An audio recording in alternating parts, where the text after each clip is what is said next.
Member for Engkelili.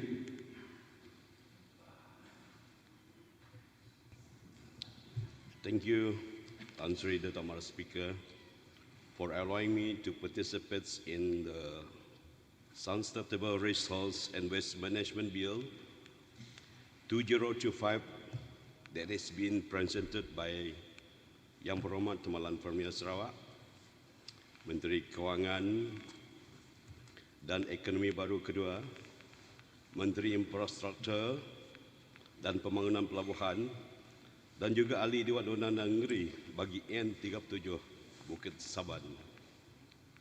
Tahniah dan syabas Yang Amat Berhormat Temalan Premier. This bill is a landmark legislation aimed at promoting sustainable resources management and waste reduction in Sarawak. As we gather here today, our state is facing unprecedented environmental challenge. The strain on our natural resources, the deterioration of our environments, and the impacts of climate change are all pressing issues that require immediate attention. This bill is a crucial step toward addressing these challenges. It establishes the Sustainable Resources and Waste Management Authority, which will be responsible for promoting sustainable resources management and waste reduction in Sarawak. The bill outlines a comprehensive framework for managing sustainable resources and waste, including the declaration of control, sustainable resource licensing requirement, and enforcement mechanism. It also provides for the establishment of a sustainable resources and waste management fund, which will be used to support the activities of the authority and promote sustainable practices in Sarawak. The bill prescribes penalties for non-compliance, including fines and imprisonment, and provides for the protections of informers and those who assist in the enforcement of the bill. As we know, protecting our environment, we will be working with our communities, our environment. We will be working with our communities, our industries, and our stakeholders to promote sustainable practices and reduce waste. We will be investing in education and awareness programs to change behaviors and promote a culture of sustainability. As we will enforcing the law, ensuring that those who commence the approbation of the bills are held accountable. This bill is a significant step toward achieving our vision of sustainable Sarawak. I am confident that with the support of all honorable members, we can make a real difference and create a better future for our state. Tan Sri Dato' Amar Speaker, dengan ini saya menyokong penuh bil ini. Sekian, terima kasih. Member for Kelekak.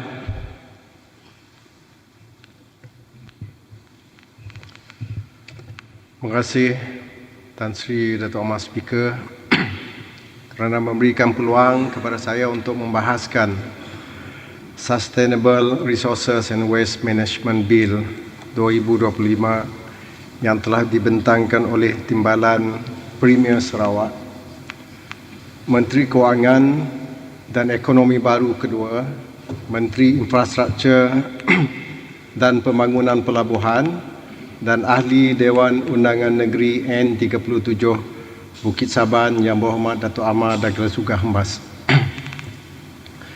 Bismillahirrahmanirrahim. Assalamualaikum warahmatullahi wabarakatuh. Salam sejahtera, salam Sarawak maju makmur, dan salam segulai sejalan.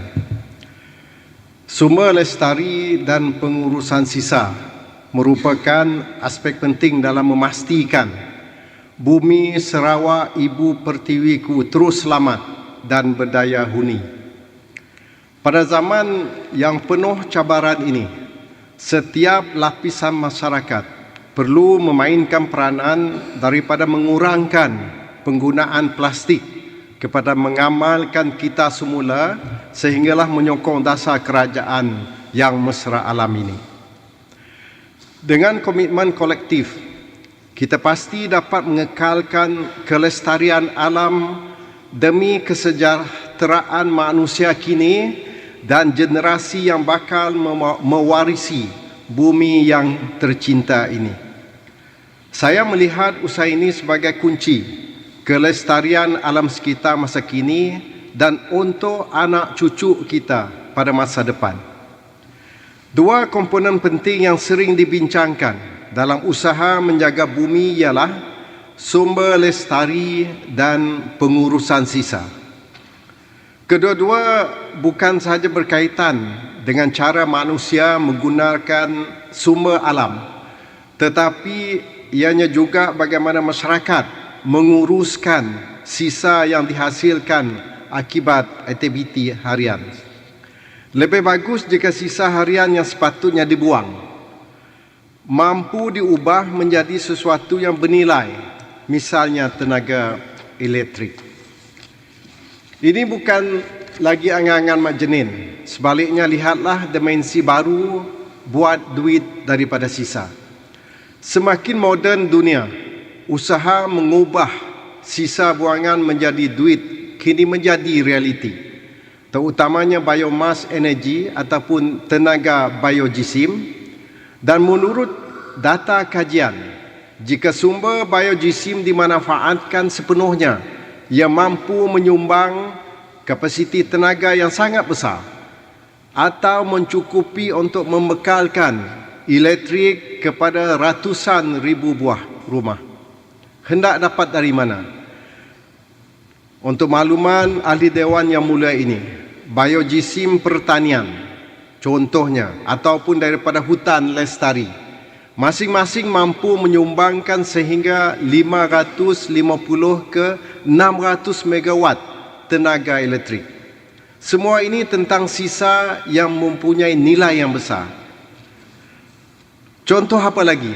Paling mudah ialah sisa pepejal dan cecair pertanian, termasuklah sisa padi, kelapa sawit, tebu, jagung, jerami dan bahan buangan ladang. Potensinya ialah ia boleh ditukar menjadi tenaga elektrik melalui pembakaran yang terkawal, biogas ataupun pelet biojisim. Begitu juga kayu hutan yang diurus secara mampan, dahan, ranting, kayu nipis dan sisa industri perkayuan, sesuai untuk penjanaan tenaga elektrik jangka panjang kerana hutan lestari ditanam semula. Selain itu, isu sisa pepejal bandar dianggar boleh menyumbangkan sehingga 40 megawatt tenaga elektrik. Ia merangkumi sampah domestik seperti plastik, kertas, makanan dan tekstil. Tenaga biojisim yang dihasilkan lebih rendah berbanding sumber lain kerana bergantung kepada teknologi tapak pelupusan dan sistem pengasingan sisa. Bagaimanapun, ia tetap penting kerana membantu mengurangkan jumlah sampah ke tapak pelupusan yang kadang-kadang boleh terbakar dan mencemar udara dan alam sekitar. Ada juga dari sumber sisa haiwan yang boleh menghasilkan tenaga biojisim sehingga 140 megawatt tenaga elektrik. Biasanya daripada sisanya najis dan buangan industri penternakan. Selain mendapat pulangan dalam bentuk wang ringgit, ia sangat sesuai untuk menghasilkan biogas, gas metanol yang boleh digunakan sebagai bahan api bagi menjana tenaga elektrik. Juga dapat mengurangkan bau, pencemaran dan risiko penyakit daripada kawasan ternakan. Memang sudah tiba masanya Sarawak mengikut jejak negara-negara yang sudah mendapat pulangan besar daripada sisa buangan.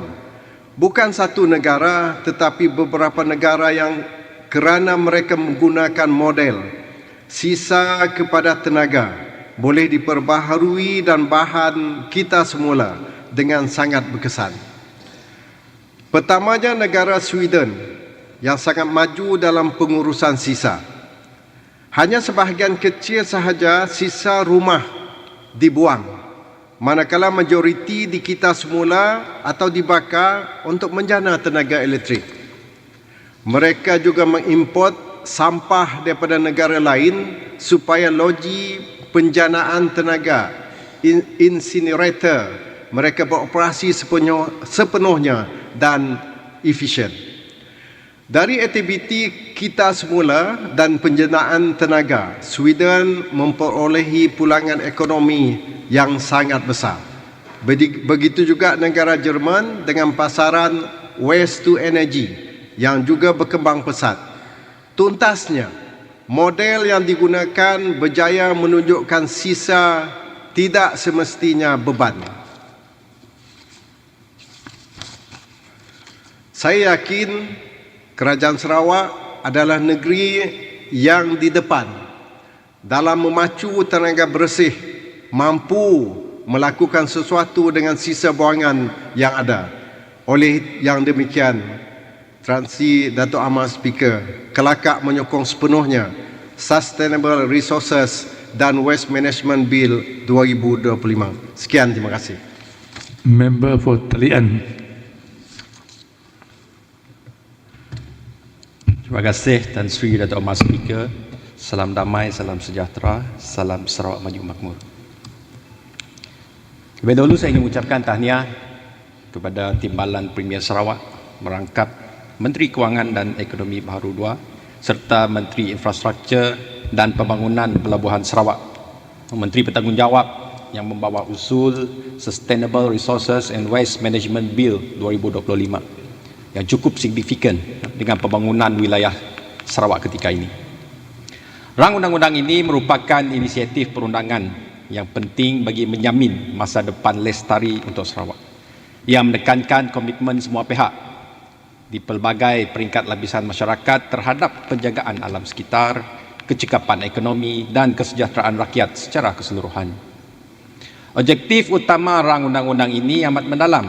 Ia adalah untuk mewujudkan rangka kerja, perundangan dan pentadbiran yang komprehensif bagi pengurusan sumber lestari dan sisa secara cekap. Seterusnya mempromosikan ekonomi kitaran yang kukuh di Sarawak. Ini bukan hanya tentang pelebusan sisa, ia adalah tentang mengubah sisa menjadi nilai, sekaligus memelihara warisan semula jadi kita dan membina ekonomi yang lebih berdaya tahan. Tan Sri Datuk Amar Speaker, izinkan saya menjelaskan dua peruntukan utama yang menjadikan kenapa rang undang-undang ini amat diperlukan. Yang pertama, penubuhan Sustainable Resources and Waste Management Authority. Tunjang utama rang undang-undang ini adalah untuk menubuhkan pihak berkuasa pengurusan sumber lestari dan sisa. Pihak berkuasa ini akan menjadi agensi penyelaras dan penguat kuasa pusat, dilengkapi dengan kuasa dan fungsi yang sangat luas. Ini adalah termasuk perancangan strategik. Pihak berkuasa akan membangun dan melaksanakan sistem untuk pengurusan sumber lestari dan sisa yang lebih baik merentas semua sektor di Sarawak. Cadangan dasar, ia akan mencadangkan dasar kepada menteri yang bertanggungjawab bagi tenaga dan kemampanan alam sekitar, memastikan pendekatan yang padu dan berpandangan jauh. Pengawasan kawal selia.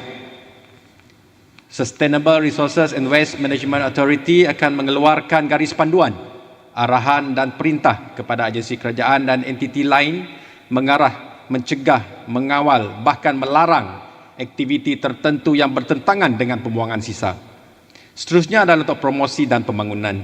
Ia diamanahkan untuk mempromosikan penyelidikan, latihan kesedaran awam dan pelaburan dalam pengurusan sumber lestari dan sisa, memupuk inovasi dan pembinaan kapasiti dalam wilayah Sarawak ini.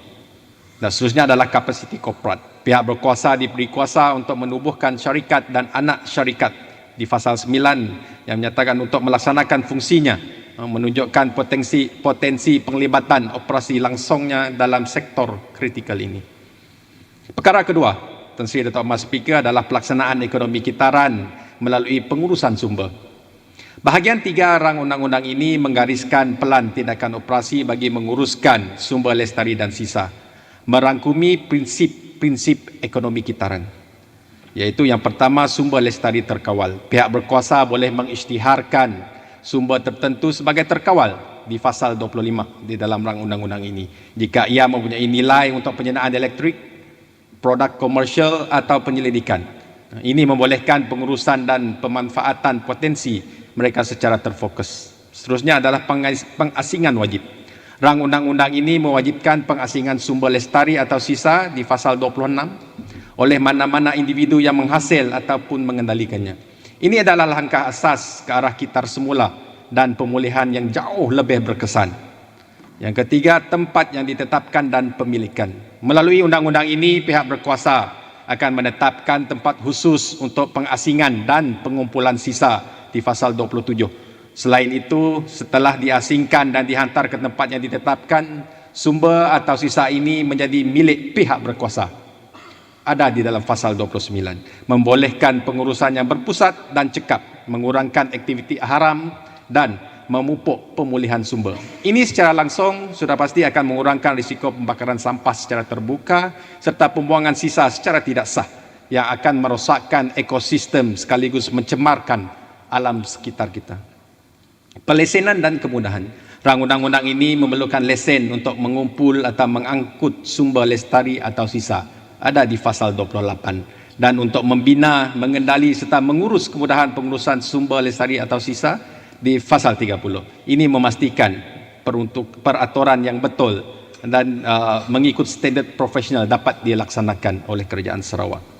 Dan seterusnya, pemanfaatan produk yang dihasilkan dari kemudahan ini termasuk tenaga pula akan digunakan untuk tujuan seperti penjenaan elektrik atau pelbagai bentuk penjenaan tenaga lain. Ini mengukuhkan prinsip kitaran di pasal 34. Tan Sri Dato' Ahmad Speaker, selaras dengan komitmen wilayah Sarawak untuk mencapai kemampanan sejagat, Talian ingin menegaskan bahawa rang undang-undang Sustainable Resources and Waste Management 2025 ini adalah selari dengan matlamat pembangunan mampan atau Sustainable Development Goal yang digariskan oleh Pertubuhan Bangsa-Bangsa Bersatu, iaitu yang pertama SDG 6, air bersih dan sanitasi. Melalui pengurusan sisa yang terancang, Sarawak akan dapat memelihara sumber air daripada pencemaran akibat pembuangan sisa yang tidak terkawal. Peraturan ke atas pengurusan sisa ini mampu melindungi kualiti air dan kesihatan penduduk. Lebih-lebih lagi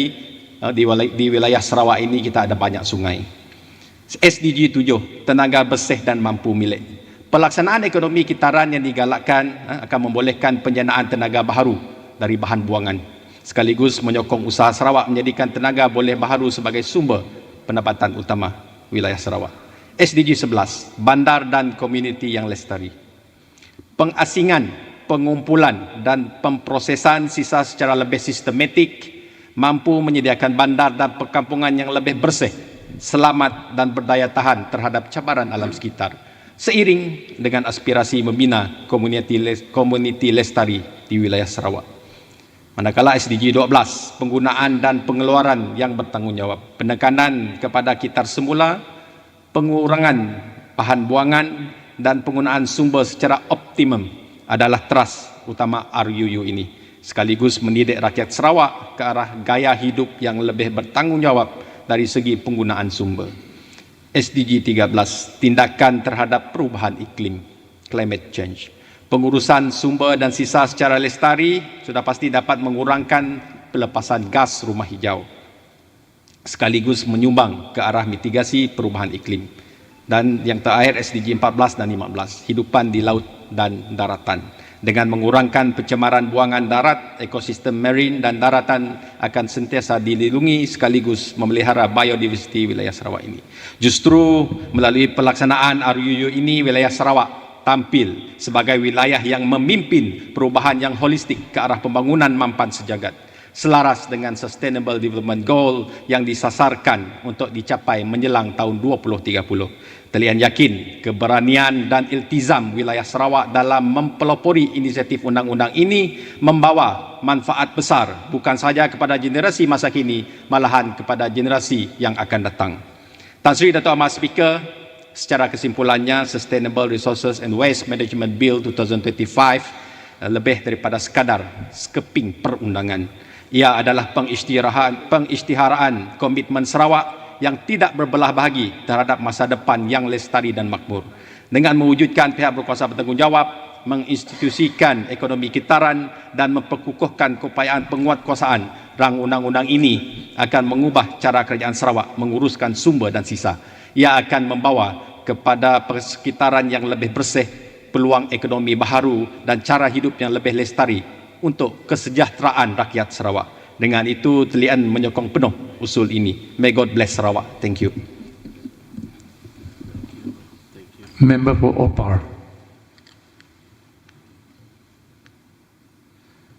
Tan Sri, Dato' Ahmad Speaker, thank you for granting me the opportunity to participate in this debate on the Sustainable Resources and Waste Management Bill 2025 that was presented by the Honorable Deputy Premier and a member for Bukit Saban. Let us be crystal clear. Sarawak cannot afford business as usual when it comes to waste.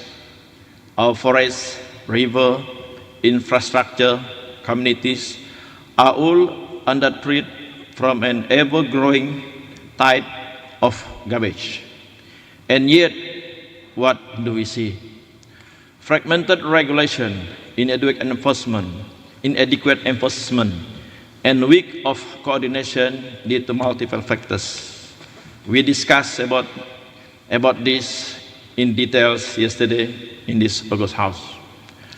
Today, we are debating a bill that must act fast, hard, and fair. The bill must not be a mere gesture. The bill must be a hammer. The bill must be backed by fact, and we have those facts. Number one, the facts: urban waste versus rural waste. According to the National Study on the Household Waste Generation in Peninsular Malaysia, the urban per capita rate was 0.83 kilogram per person per day, compared to a rural area at 0.73 per kilo per person per day. For Sabah and Sarawak, the rates were lower. In urban area, it's 0.61 kilogram per person per day, while in rural area, 0.6 kilogram per person per day. When including ICI in bracket, industrial, commercial, and institutional waste, nationally urban per capita are 1.24 kg per day, while in rural area, 1.01 kilogram per day. A recent trade intelligence shows that Malaysia disposes of more than 39,000 tons a day of municipal solid waste ataupun MSW, equivalent to about 1.17 kg per person per day. In Sarawak, one statement report that councils collected approximately 718,456 tons annually of municipal waste destined for landfill. The rural waste collection coverage rate nationally is only around 66%, meaning 1 in 3 rural households are underserved and often resort to illegal dumping or uncontrolled disposal. This is a danger to environment and the public health and will affect the people of Sarawak. The second, what these numbers mean for us and why the bill must be thought. Urban areas are waste factories. In urban centers, we see higher per capita generation. The lifestyle, consumption, packaging, commerce, high-rise living, all add up. The bill must give strong regulatory teeth in urban areas, source segregation, mandatory recycling, license collection and treatment, penalties for illegal dumping, and dedicated resources for infrastructure. If not, urban population growth will swarm the system. B. Rural areas are thickening time bomb. Although per capita rural rates are lower, the coverage is weak. Only 2/3 of households have formal collection. The rest face unserviced waste, open dumping, pit, river disposal, burning, and that is unacceptable. The bill must recognize this rural disadvantage, special rural provision, mobile collection unit, adequate funding, incentive for community waste management initiative, and enforcement even in remote area. C. Landfills cannot sustain this growth. The statistics shows that the majority of waste ends up in landfills. Estimate says 82.5% of waste in Malaysia is disposed in landfill. Recycling remains the lower tier. The bill gives the authority power under Part 4 under Part 4 enforcement from Section 36 to 58 of this bill, and disposable facilities regulation in Part 3, management of sustainable resources and waste of the same bill. If we do not use this power, landfills will overflow, pollutants will surge, costs will spike, local government will struggle financially, with Sarawak Council already spending 30% of revenue on waste every year. D. Inequality of service and environmental justice. It is politically indefensible that rural households are less served and yet the same waste management laws apply. This bill must correct that imbalance. Equity means equal service plus recognition of different logistic costs. The bill must guarantee that coverage is not just a promise but a reality. The service must not only just a schedule but must be delivered accordingly. Number 3, key demands what the bill must enforce. A. Binding targets for the urban and rural waste generation reduction, recycling, diversion from landfill. Without measurable target, we drift. B. Mandatory segregation at source. Households and business must segregate organic, recycled, hazardous items. Urban high-rise living means special rules. C. Full collection coverage. Rural collection must achieve 100% over a defined period, for example, within 5 years. No rural household left behind. D. Infrastructure and funding. The bills must fund must prioritize both urban and rural infrastructure, mean for waste, a transport station, rural collection, vehicle, recycling hubs, and composting plant. E. Accountability and enforcement. Strong penalties for non-compliance, illegal dumping, and using unauthorized facilities. Authority must have auditing power, annual public reports, and oversight. F. Differentiated between regulatory approach.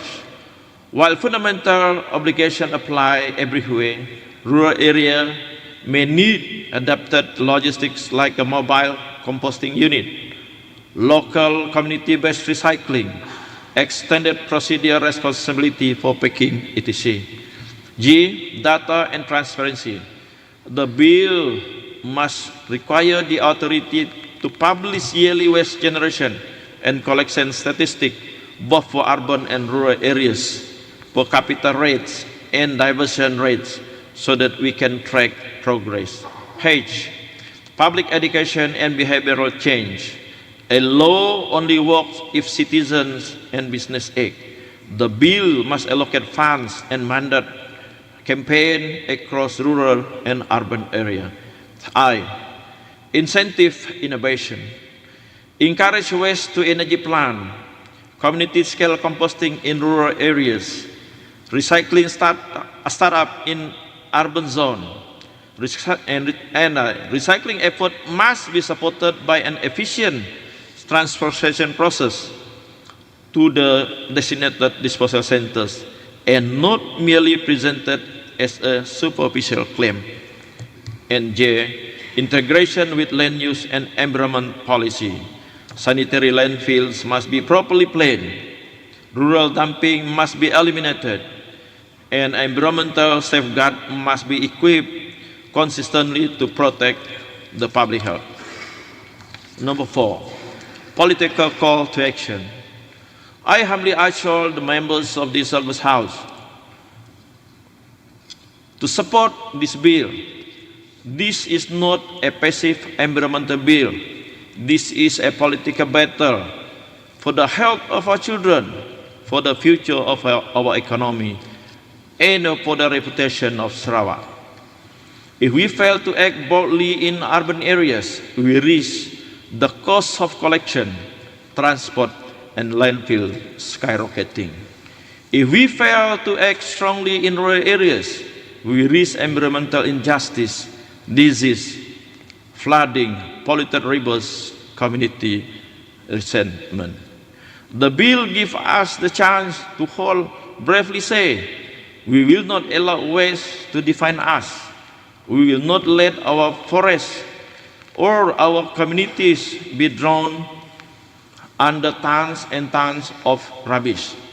While other countries, as mentioned by Daro, Talian, and Kalaka in their debate, move ahead with circular economy. Kita tidak boleh tengok saja. As what Prof. Sim always say. Let me put it without euphemism. If this bill is watered down, we will regret it for decades. Landfills will overflow, budget will collapse, council will struggle, and rural community will be forgotten. On the other hand, if this bill is strong, we got it. If we enforce it, and if we provide resources, then Sarawak can leap ahead into a sustainable, modern, and equitable future. Conclusion. Tan Sri Dato' Ahmad Speaker. The statistics do not lie. Urban residents throw away more. Rural residents receive less services. The scale of waste is massive. More than 39,000 tons per day nationally. Hundreds of thousands of tons every year in Sarawak alone. The old law and the old approach have had their chance and failed. It's time for a new era. The Sustainable Resources and Waste Management Bill 2025 must be the tool to deliver that era. Efficiency, equity, accountability, and innovation. Let us transform waste into value, into cash, into energy. I call on every household members to vote for this bill and vote for it with expectation that we will hold ourselves to it, that we will monitor progress, that we will enforce compliance, and that we will empower both our urban and rural communities. If you do not, history will judge us not for what we passed, but for what we did not do. With that, I conclude my debate and offer my full endorsement and strong support to the Sustainable Resources and Waste Management Bill 2025. Thank you. Member for Serembu.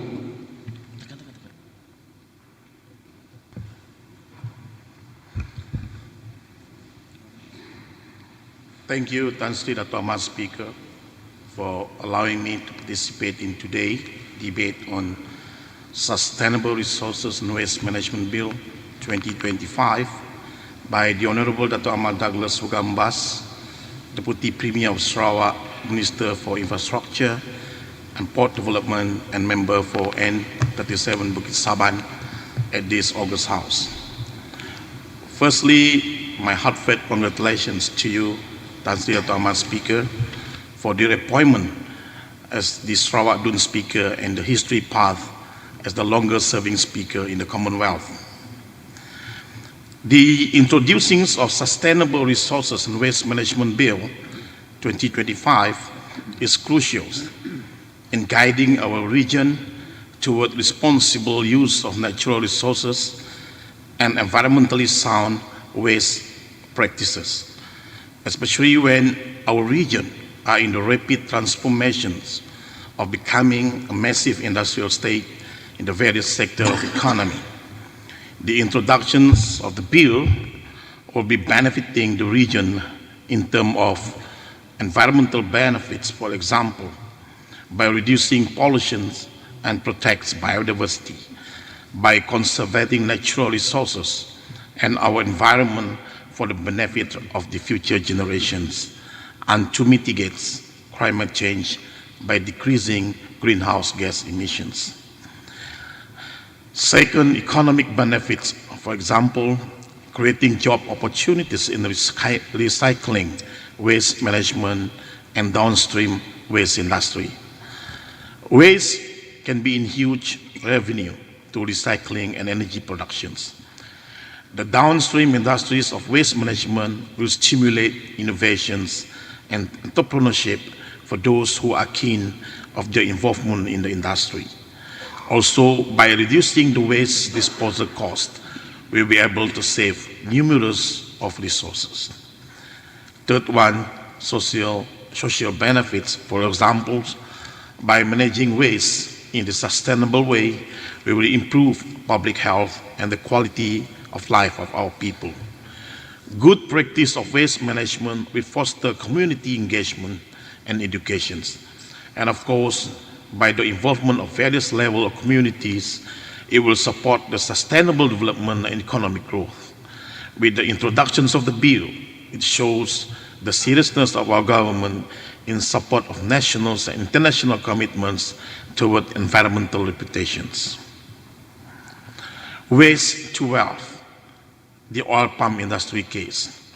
Tan Sri Dato' Ahmad Speaker, the term waste to wealth concept is a game changer in waste management, transforming discarded materials into valuable resources.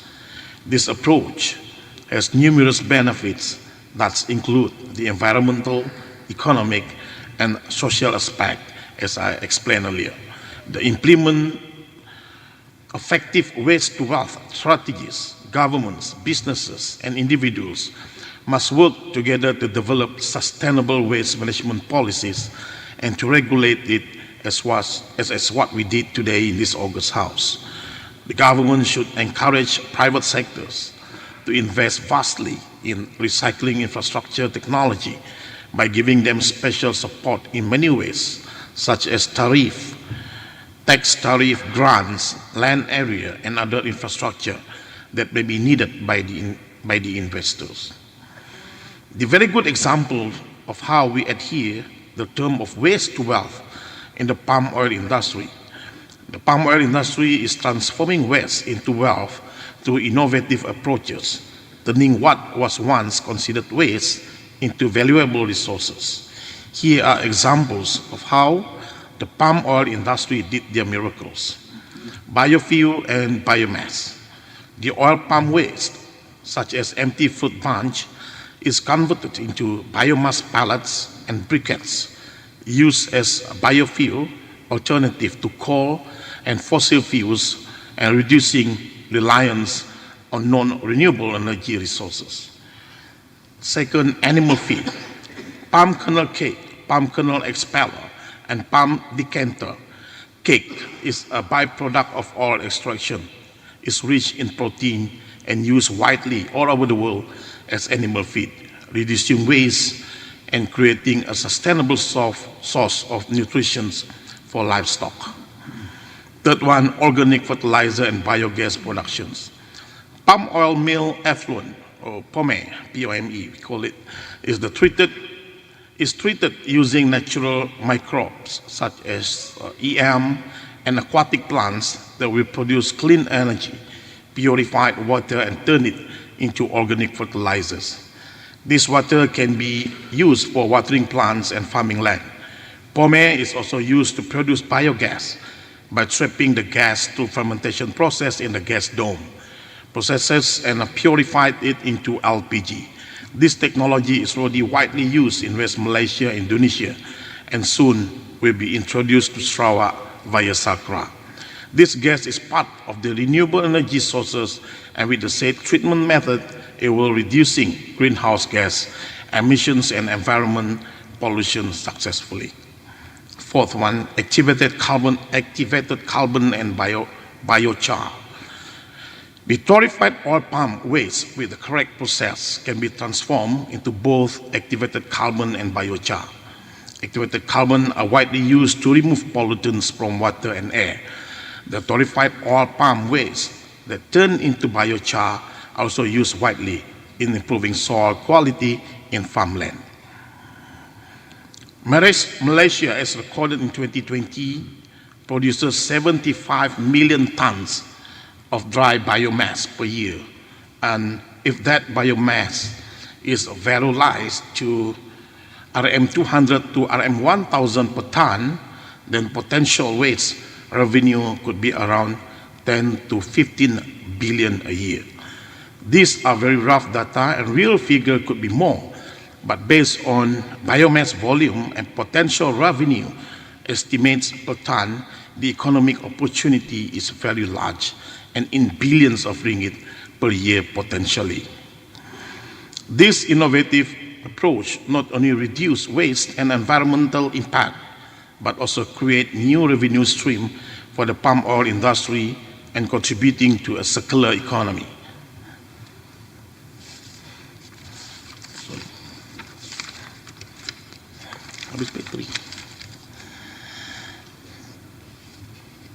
To the circular economy.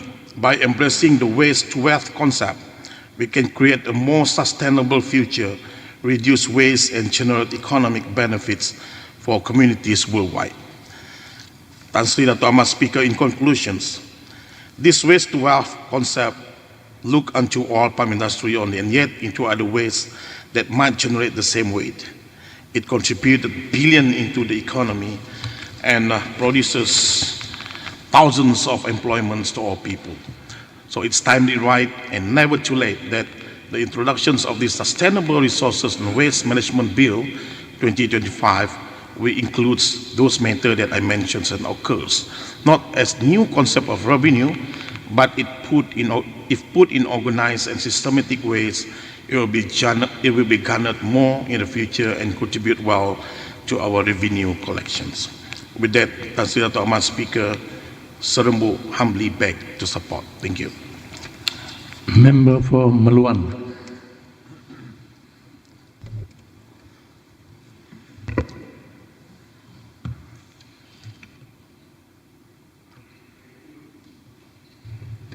Thank you, Yang Berhormat Tan Sri Dato' Ahmad Speaker, for allowing me to participate in the debate of Sustainable Resources and Waste Management Bill 2025, tabled by Yang Berhormat Dato' Ahmad Douglas Ugambas, Deputy Premier of Sarawak, Second Minister of Finance and New Economy, Minister of Infrastructure and Port Development, and Ali Yang Berhormat for N37 Bukit Saban. Tan Sri Dato' Ahmad Speaker, I rise today to express my full support for the Sustainable Resources and Waste Management Bill introduced for our consideration. This bill represents a pivotal step in our state commitment to responsible stewardship of our natural world, environmental conservation, and the long-term well-being of the people of Sarawak. Tan Sri Dato' Ahmad Speaker, Sarawak is blessed with abundant natural resources, forests, river, biodiversity, fertile soils, and mineral deposits. These resources have supported our economy for decades. These resources have supported our economy, distributing significantly to growth, development, and the prosperity of people. However, we advance into more complex and resources-intensive era.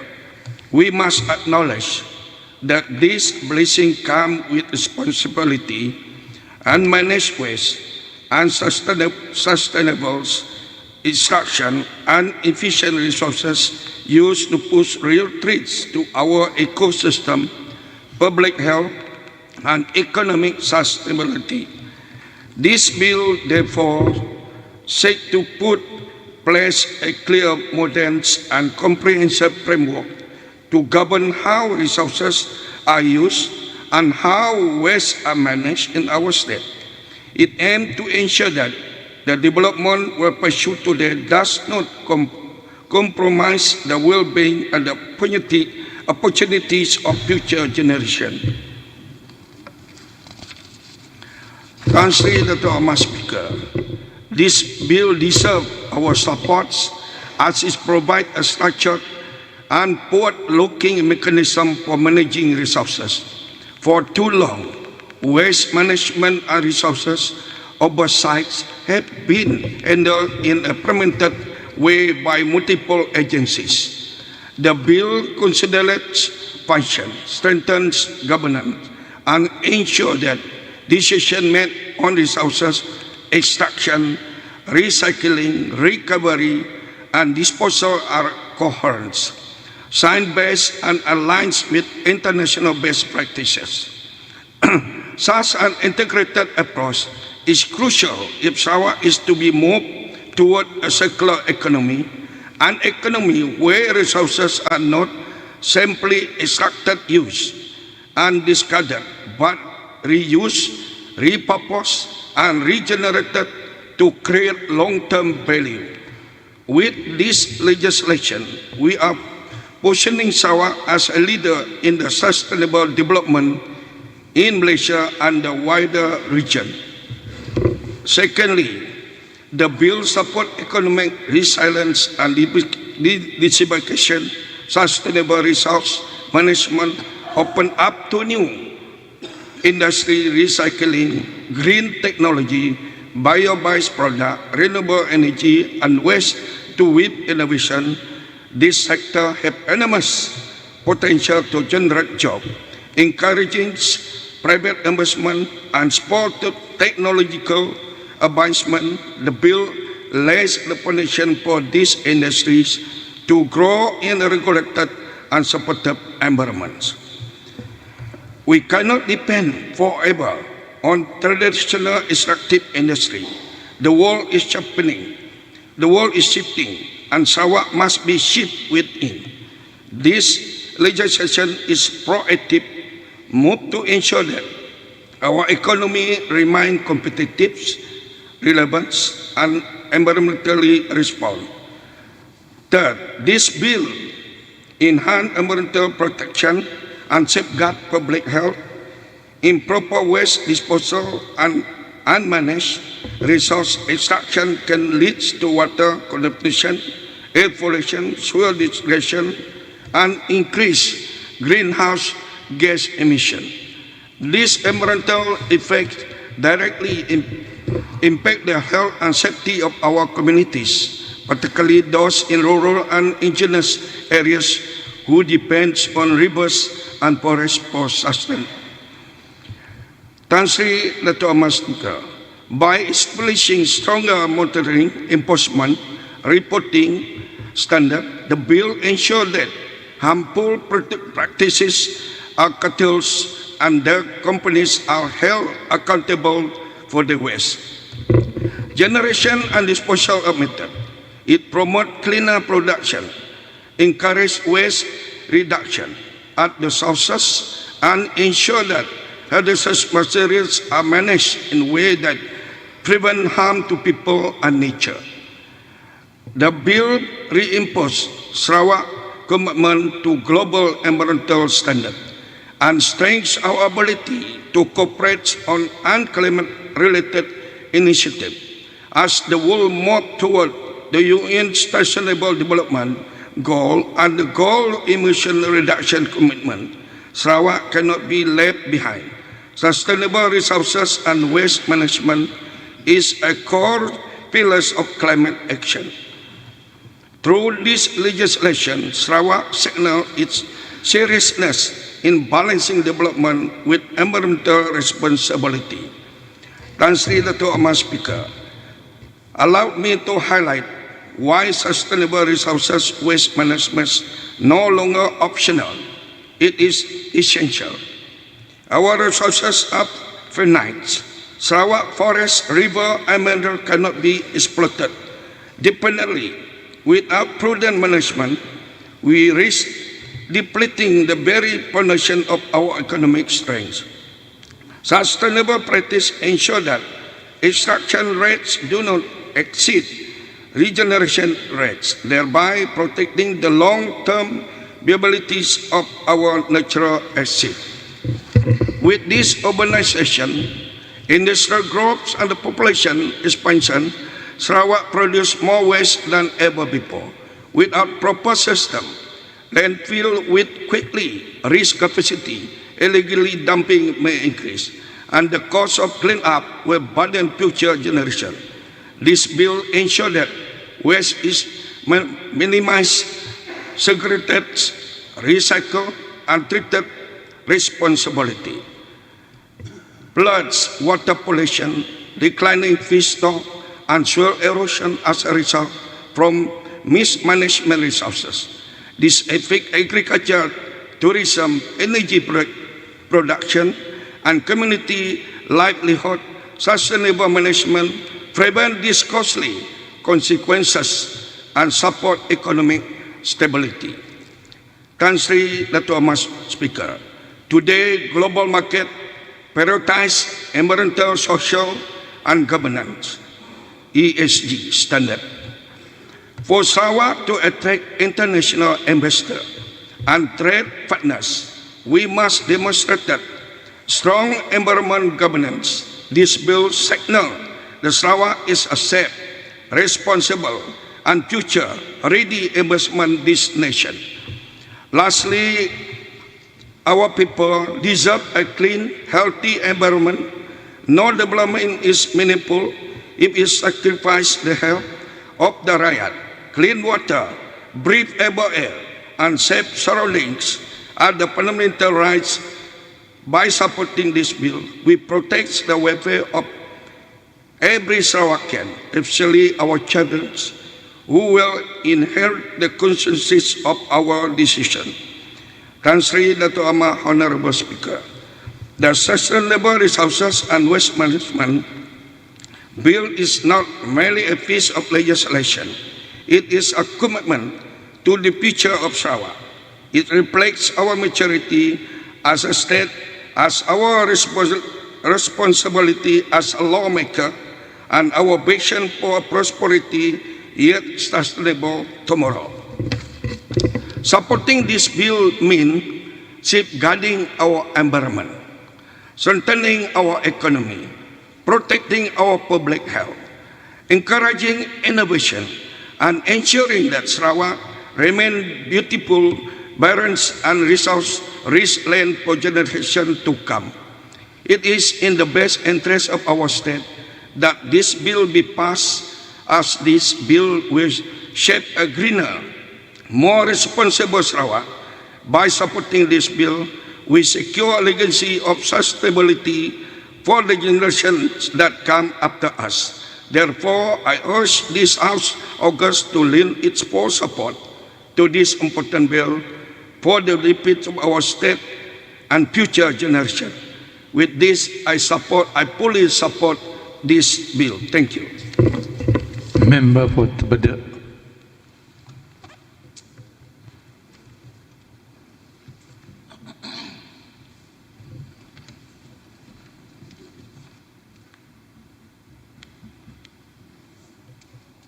Tan Sri Dato' Ahmad Speaker, thank you.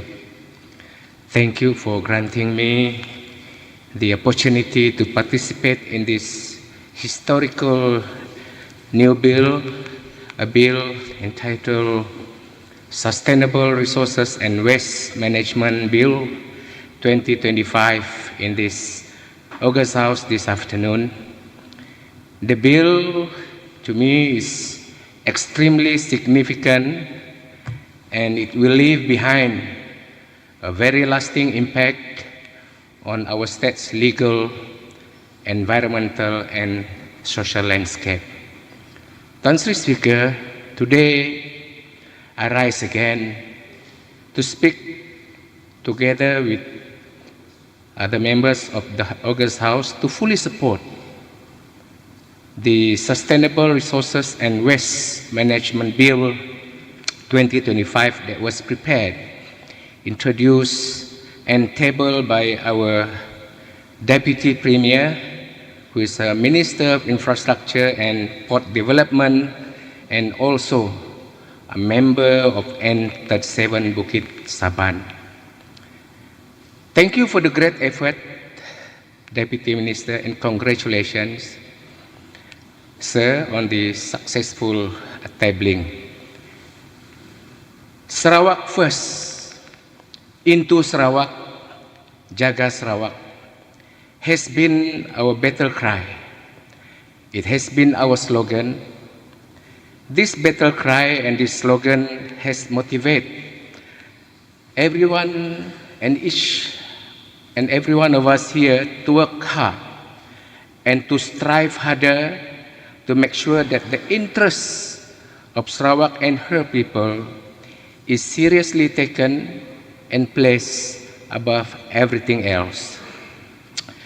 The attempt to enact this bill today is another effort by our GPS government that never rests on her laurels, and we will continue to explore every avenue and every platform to increase our state revenue from our resources while we protect our environment.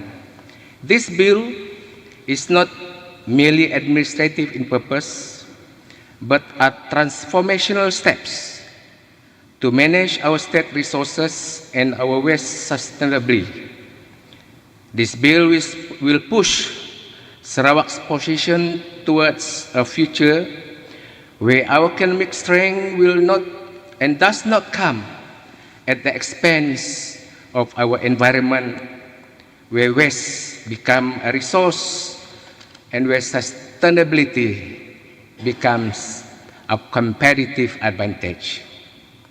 This bill answers a fundamental question: how do we ensure Sarawak's development continues without sacrificing the quality of our land, our water, and our natural resources that our people depend on?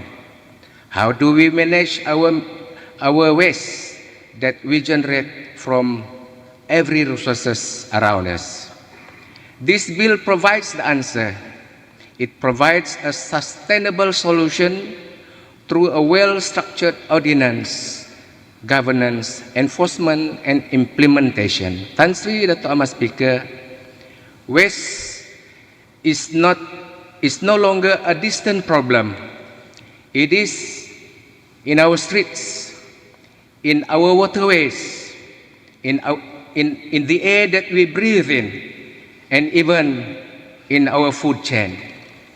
Every day, every hour, every minute, and every second, our community and our economic activities generates tons of waste in the form of plastic waste, food waste, electronic waste, construction debris, agriculture waste, animal waste, and much of it ending in landfills or the rivers and ultimately in the ocean. This will give three major issues. The first issue, environmental damage. Landfills release methane, one of the most dangerous greenhouse gases, and plastics break down into microplastics that can enter our bodies. Number two, economic burden. It has been proven cities, including cities in Sarawak, Kuching, Sibu, Bintulu, and other cities.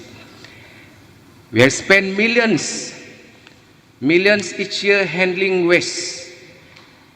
That money could have been used to fund schools, to fund hospitals, and to build our infrastructure. Number three, health impacts. Poor waste management leads to polluted air, contaminated water, and increased risk of respiratory diseases and infections.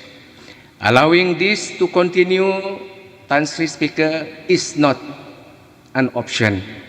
These issues must be managed and it must be arrested systematically. The Sustainable Resources and Waste Management Ordinance address these problems through 4 key pillars. Pillar number 1, reduction of waste at the source. This includes encouraging reusable products, eco-friendly packaging, and eliminating single-use plastics in government and commercial spaces. Fewer materials produced means fewer material wasted. Pillar number 2, mandatory waste segregation. I think my fellow comrades have explained it to us earlier. I think I will not explain it further. Number 3, strengthening recycling and composting systems. The ordinance expands recycle centers, supports composting facilities, and promotes a circular economy where products are reused, repaired, and repurposed instead of being thrown away. Number 4, incentives and accountability. Businesses receive benefits for adopting sustainable practices, while penalties discourage careless disposal. This creates a fair and responsible system for all. Tan Sri Dato' Ahmad Speaker, sir, supporting this ordinance is not just environmentally responsible, it is economically smart. It is smart because it gives various benefits. And the first benefit, it lowers public spending. By reducing landfill use and increasing recycling, city councils and local councils can spend far less on waste collection, on waste transportation, and waste disposal. The benefit number 2, new green jobs. I think this has been explained and has been touched by our Chief Whip, Dato' Fazruddin this morning. I like and I love his argument on this second benefit. The third benefit, savings for households and businesses.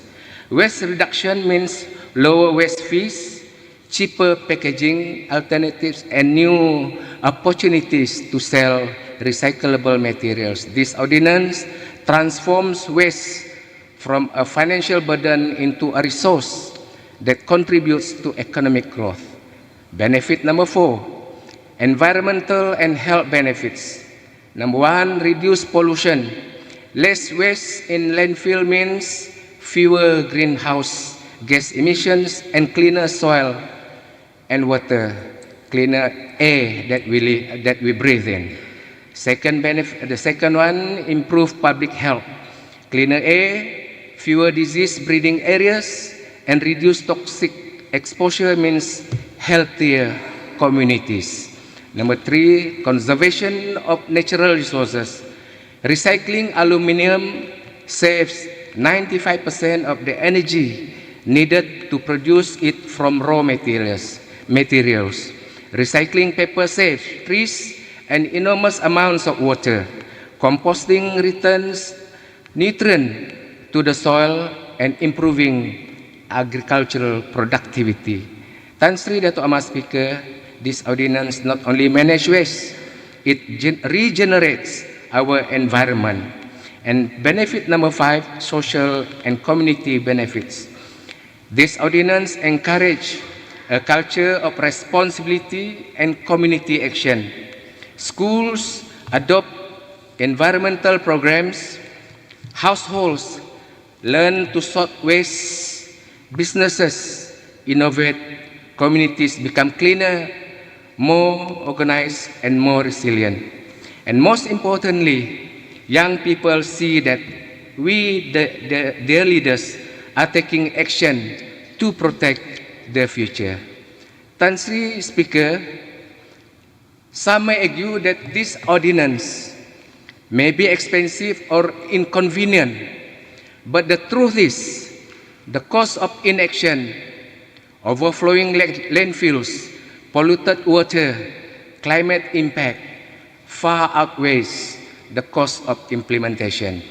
Segregation and recycling become second nature with proper education and support, and this is not a burden. It is an investment that one yields long-term savings and benefits. Change is not always easy, but it is necessary. Tan Sri Dato' Amar Speaker, in conclusion, the Sustainable Resources and Waste Management Ordinance is more than a policy. It is a commitment to a thriving, clean, and sustainable future. It protects our environment, stimulates our economy, improves public health, and empowers community to be responsible stewards of the planet. For the sake of our present and future generation, supporting this ordinance is not simply the right choice, it is the only choice. By passing this bill, we send a clear message.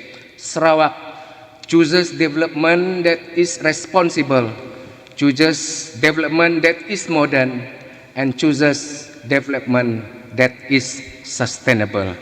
I urge this August House to support this bill fully and decisively for the sake of our future generations. With that, Tan Sri Dato' Amar Speaker, Tebede beg to support this bill. Thank you very much. Member for Pujuk.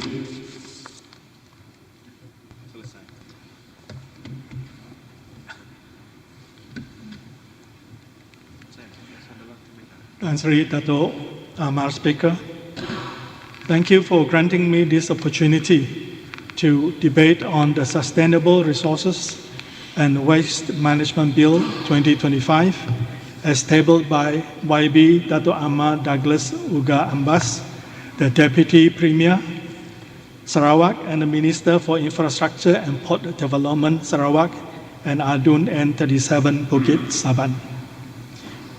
This Sustainable Resources and Waste Management Bill 2025 is another exemplary example of the Sarawak government's commitment and initiative in pursuing a green economy and a circular economy, an agenda that has already earned the admiration of many within the region. Indeed, Sarawak continues to set itself apart as a region that leads with vision, innovation, and environmental responsibility. This bill provides the legal, regulatory, administrative, and operational framework for sustainable resources and waste management in Sarawak.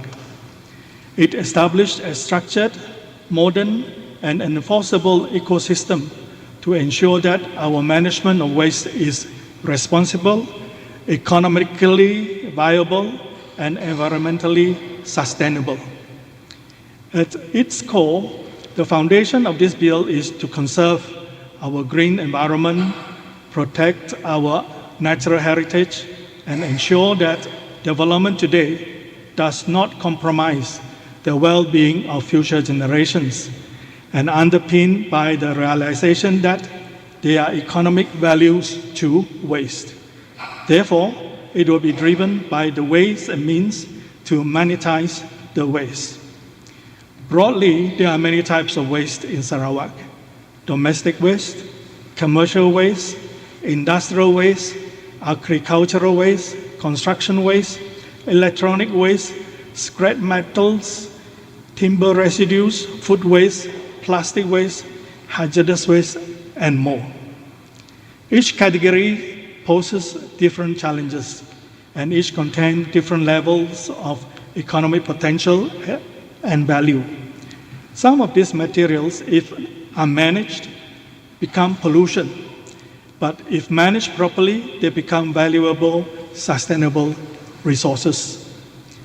Under the Premier's leadership, Sarawak has already taken bold steps in green and renewable energy, including hydropower development, the hydrogen economy, carbon storage initiatives, and the conservation of our forests.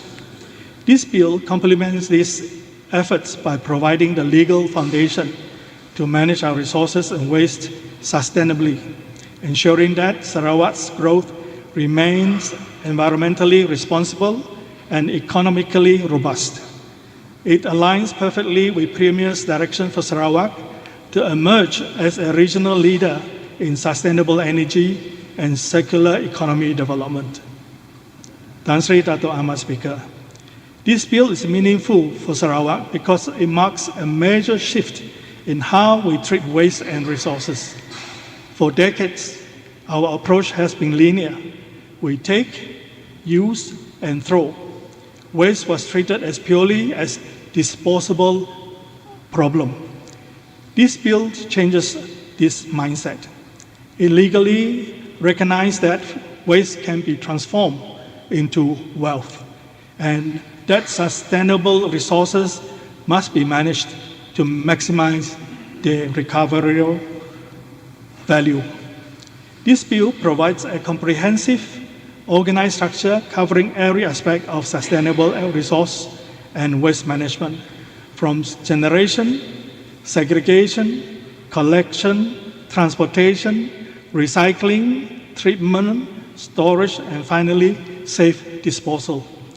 It creates a central authority with clear powers to enforce rules, regulate industry players, develop guidelines, conduct research, and promote public awareness. With this, Sarawak finally has a modern, unified framework to address issues faced by urban and rural communities alike.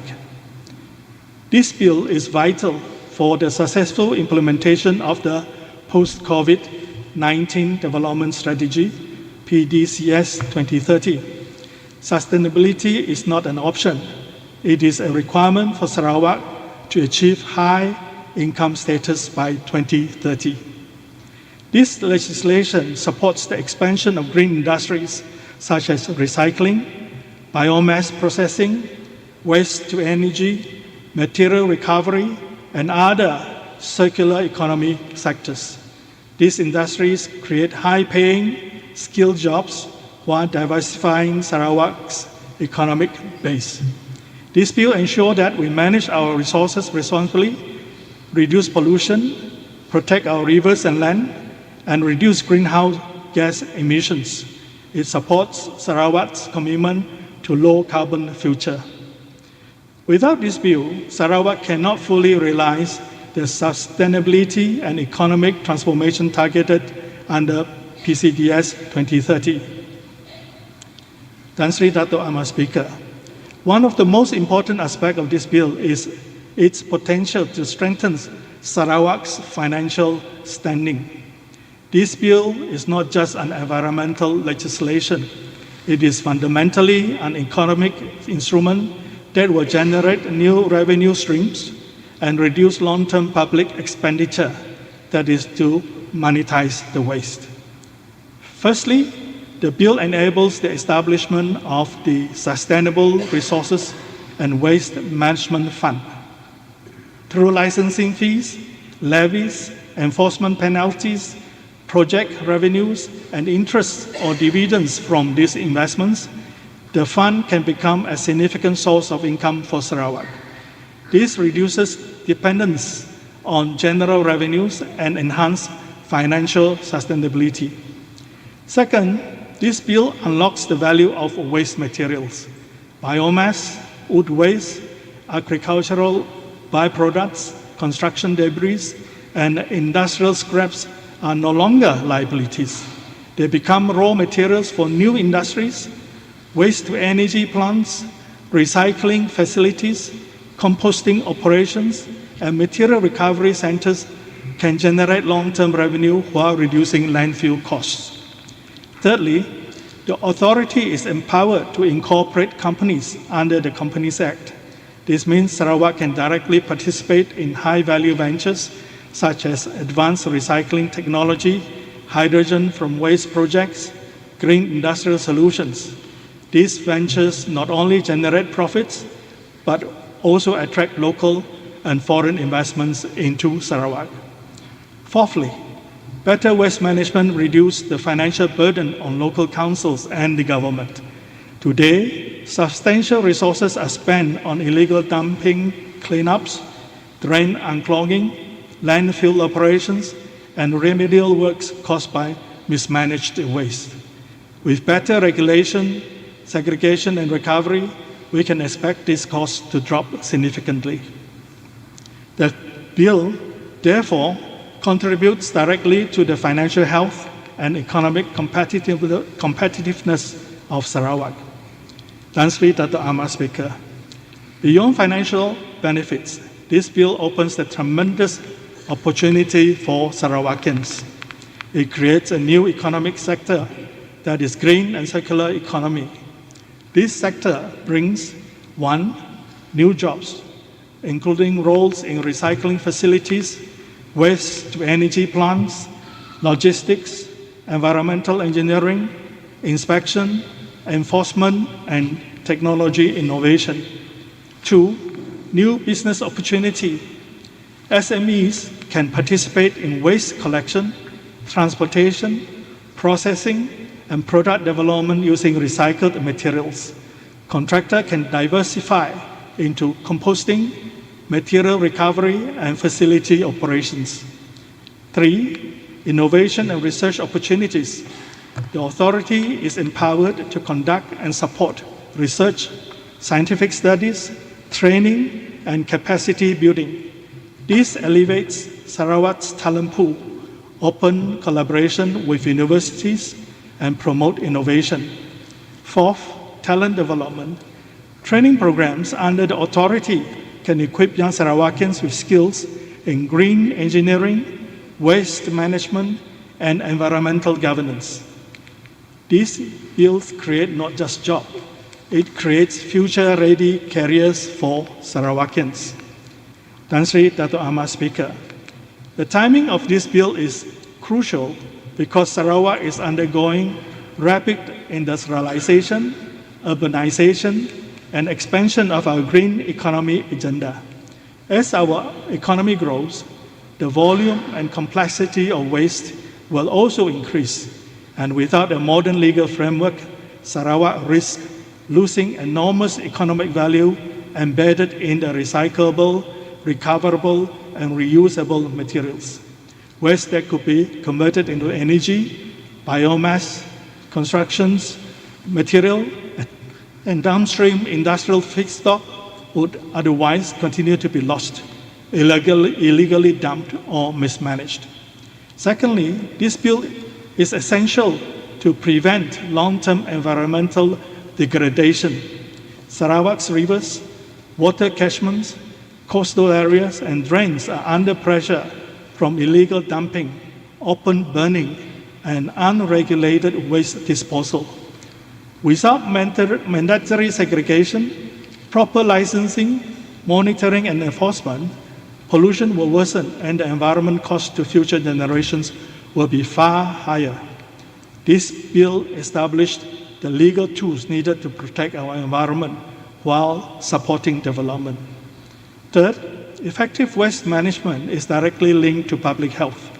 Improperly managed waste contribute to air pollution, contaminated groundwater, mosquito breeding, respiratory illness, and unsafe living conditions. As our towns, industries, and population grow, these health risks magnified. The bill's enforcement power, including inspection, licensing, penalties, and prohibition orders, are necessary to safeguard the health and safety of all Sarawakians. Fourth, global investors today demand strong environmental governance, whether they are in hydrogen, renewable energy, manufacturing, or high-valued downstream sectors. Investors want jurisdictions with clear sustainability regulations. Without the bill, Sarawak risks undermining its attractiveness to international partners. With this bill, we demonstrate that Sarawak is serious, credible, and committed to ESG standards, giving investors the confidence to bring in capital, technology, and jobs. Dan Sri Dato' Ahmad Speaker, while the bill provides a strong legal and regulatory foundation, its success ultimately depends on the participation and awareness of our people. Waste management is not solely a government responsibility. It requires behavioral change at the household and community level. I would therefore like to urge the authority to roll out statewide public education campaign on proper waste segregation, targeting schools, households, commercial operators, and industrial players. We must work closely with schools to inculcate a green culture from a young age and collaborate with NGOs, community leaders, and residents associations to strengthen the grassroots engagement. In addition, the authority should explore the use of digital applications for the public to report illegal dumping in real time. This will ensure that the bill ambitions are translated in the real and effective on-the-ground action. I would like to highlight the concerns of small contractors and waste collectors and SME who may be affected by the new licensing and regulatory requirements under this bill. I believe most Sarawakians are willing to comply, but they need clear transition guidelines so that they can plan, invest, and upgrade responsibly. I urge the authority to provide detailed guidance on compliance pathways, supported by structured training and certification program to upskill our local players. A reasonable transition period should also be granted to allow contractors and SMEs time to upgrade equipment, adopt safer practices, and meet the new standards. In addition, the government should consider practical support or facilitation scheme to help them modernize and remain competitive. These measures will ensure that Sarawak SMEs are not left behind and instead become strong partners in building the circular economy envisioned by this bill. And also to encourage more active participation for the public and the private sector, I would like to propose that the authority consider monetary incentives to support the waste segregation and recycling. Most of the time, people respond positively when they feel their efforts are recognized and rewarded. These incentive mechanisms will accelerate behavioral change, promote greener habits, and strengthen Sarawak's transition towards a circular economy. For example, Miri City Council is rolling out a new monetized waste and incentivized waste segregation program starting 1st of January 2026, which includes specific provisions for food waste. This initiative is part of Miri's broader Green, Smart, and Most Livable International Resort City by 2030 plan. MCC also aims to recover significant percentage of waste through mandatory segregation and recycling, which costs millions annually in waste management costs. The new initiative, combined with proposed state legislation and an integrated waste management master plan, for Sarawak signal a move towards more sustainable and resource-efficient waste management practices. Tan Sri Dato' Amar Speaker, Sarawak is entering a new era of economic transformation. Hydrogen economy, biomass utilization, waste-to-energy plants, green industrial parks, and circular industries. These initiatives cannot succeed without a comprehensive waste and sustainable resource management law. Tabling this bill now ensures Sarawak is not only ready, but competitive in the global shift towards sustainability. It is timely, strategic, and essential for securing Sarawak's green and resilient and prosperous future. In conclusion, the Sustainable Resources and Waste Management Bill 2025 is transformative. It protects our environment, strengthens public health, supports PCDS 2030, creates jobs, builds new industries, enhances Sarawak's financial sustainability, and provides long-term benefits for Sarawakians. It is a forward-looking bill, one that aligns with the Premier's vision of a green, prosperous, and sustainable Sarawak. With that, Pujut wholeheartedly support this bill and commend the Ministry for its foresight and commitments. Thank you, Tan Sri Dato' Amar Speaker. Member for Tanjung Batu.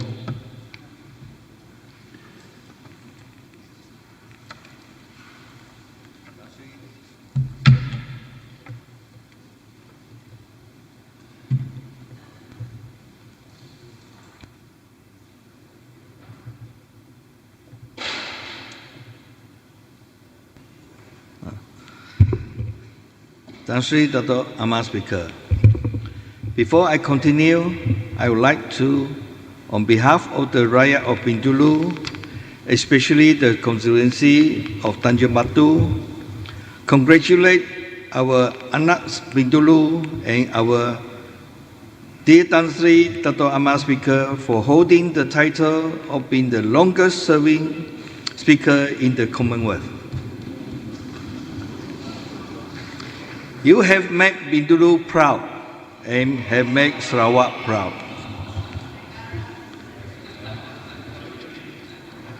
Tan Sri Dato' Amar Speaker, thank you for giving me this opportunity to join the important debate on the Sustainable Resources and Waste Management Bill 2025.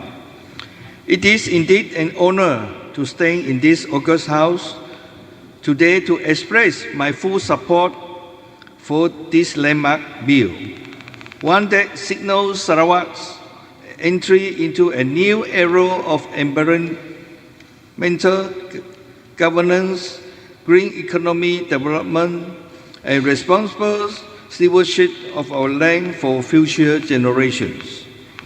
Congratulations to Yang Ali Yang Berhormat Bukit Sabang, Deputy Premier of Sarawak, and the Minister of Infrastructure and Port Development, and also Second Finance Minister for tabling this bill. Tan Sri Dato' Amar Speaker, this bill is more than a legislative document. It's a vision, a commitment, and a promise that Sarawak is ready to modernize, to lead, and take responsibility for this environment that has blessed us with abundance for centuries. Number one, why this bill is needed now? Tan Sri Dato' Amar Speaker, the world is changing faster than our landfills can cope. Every minute, the equivalent of one garbage truck of plastic enters our oceans. Every year, global waste rises higher than the mountains of Borneo. If we do nothing, our children will inherit not a land of hornbills and rainforests, but a land drowning in its own waste. Tan Sri Dato' Amar Speaker, Sarawak must not become a spectator in this crisis. We must be a leader, a mover, and a trailblazer. This bill cannot wait This transformation cannot wait. As the saying goes, if we delay today, we will decay tomorrow. Number two, a civilized society is a responsible society. This bill represents a major transformation in how Sarawak views, handles, and governs waste. For decades, waste has been treated as something to be thrown away. Some may ask, why such a big change? Why now? My answer is simple. Because Sarawak is rising and developing, because Sarawak is no longer content to be ordinary, we aspire to be exceptional. And an exceptional society is one that is waste conscious, environmental aware, and future ready. Segregating waste is not difficult, but it is inconvenient. Cleaning up after ourselves is not difficult, but sometimes we are lazy. So let this bill be a wake-up call, and let this message echo across every longhouse, every kampong, every town, and every home. Don't let laziness or convenience become the excuse that destroys our environment. This is not about politics, governments, or enforcement. This is about us, our home, our land, our legacy. Number three, waste is no longer waste. Waste is wealth. Many honorable members have spoken brilliantly about how waste is now money, how waste can be converted into energy, into fuel, into fertilizer, how it has become a new economy frontier. So I will not repeat these points. The message is clear.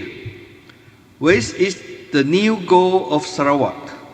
Today, we are laying the legal foundation to unlock this wealth, a new green economy built from what we once threw away. Waste is no longer a burden, it is an asset. Waste is no longer a problem, it is an opportunity. Through this bill, the transformation from waste to wealth will become a structured and regulated reality. Number four, Bintulu welcomes the pilot project. Tan Sri Dato' Amar Speaker, allow me to speak from the heart as the Assemblyman for N68 Tanjung Batu, Bintulu. Bintulu welcomes the pilot project with open arms. Why? Because Bintulu is a unique blend of industrial might and growing urban life. We are big enough to matter, yet compact enough to manage. We are expanding, but not yet overwhelmed. We are ambitious, but still grounded. And our Bintulu Development Authority, BDA, is marching towards its dream of becoming a zero-carbon city. We want Bintulu to be the showcase, the pioneer, the model city of sustainable waste management in Sarawak. We want to hear Sarawakians say, if Bintulu can do it, so can we. This is our chance to lead by example. Don't you agree, Tan Sri Dato' Amar Speaker? I believe my neighbor, YB Japak, YB Kemena, and YB Samalaju will agree and support this move. Number five, concerns and realities. Tan Sri Dato' Amar Speaker, supporting a bill does not mean ignoring its challenges.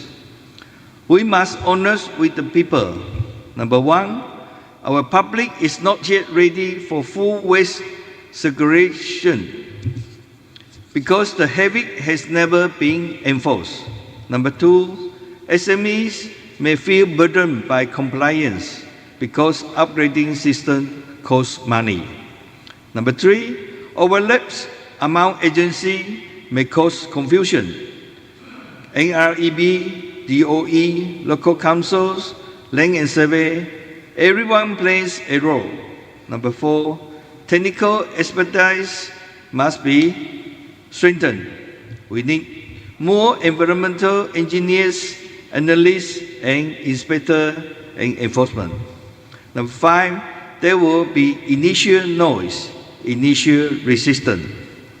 Tan Sri Dato' Amar Speaker, let us not fear short-term discomfort when the long-term benefits are tremendous. Let us not let hesitation delay transformation. As the Chinese say goes, 治世之机在于时，晚年年为佳，而今次之. It means the best time to plant a tree was 20 years ago. The second best time is now. Number 6, recommendation for government consideration. Tan Sri Dato' Amar Speaker, I humbly offer several recommendations to ensure successful implementation. Number 1, conduct an interagency alignment workshop to avoid overlaps with local councils, DOE, NREB, Forest Department, etc. Number 2, roll out a strong public awareness campaign. Schools, community leaders, villages, housing areas, let everyone understand why and how to segregate waste. 3, implement in phases. Start with industrial, followed by commercial areas, and then to households. Number 4, provide incentive. Early adopters discounts, tax deduction, grant for recycling machinery, support for SME to upgrade. 5, develop a digital portal for licensing, reporting, and tracking sustainable resources, e-manifest system. Number 6, train a new generation of environmental officers. Partner with university and international agencies. Tan Sri Dato' Amar Speaker, let us remember this is not just about waste. This is about who we are becoming as a society. Responsible, modern, civilized, sustainable. We want a Sarawak where our children grow up in clean towns, our rivers run clearer, our rainforests remain untouched, our industry become greener, our future becomes brighter. This bill sends a power message. We protect Sarawak because Sarawak has always protected us. We can do this, we must do this. We owe it to our land, to our people, and to future generations.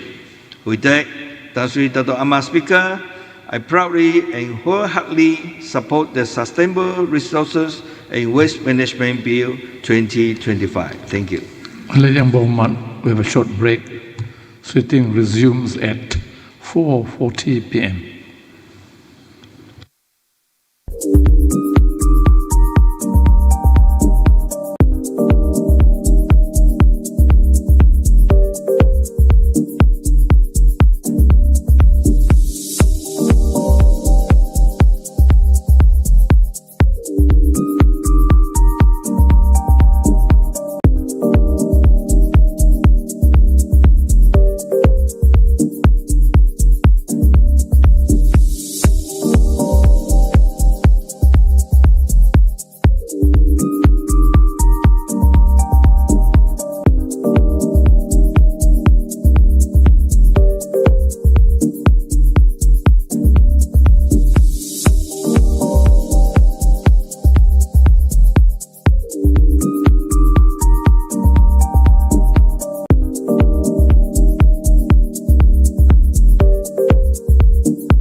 Ahli yang berhormat, understanding Order 9.1, I determine today's sitting goes beyond 6:30 p.m.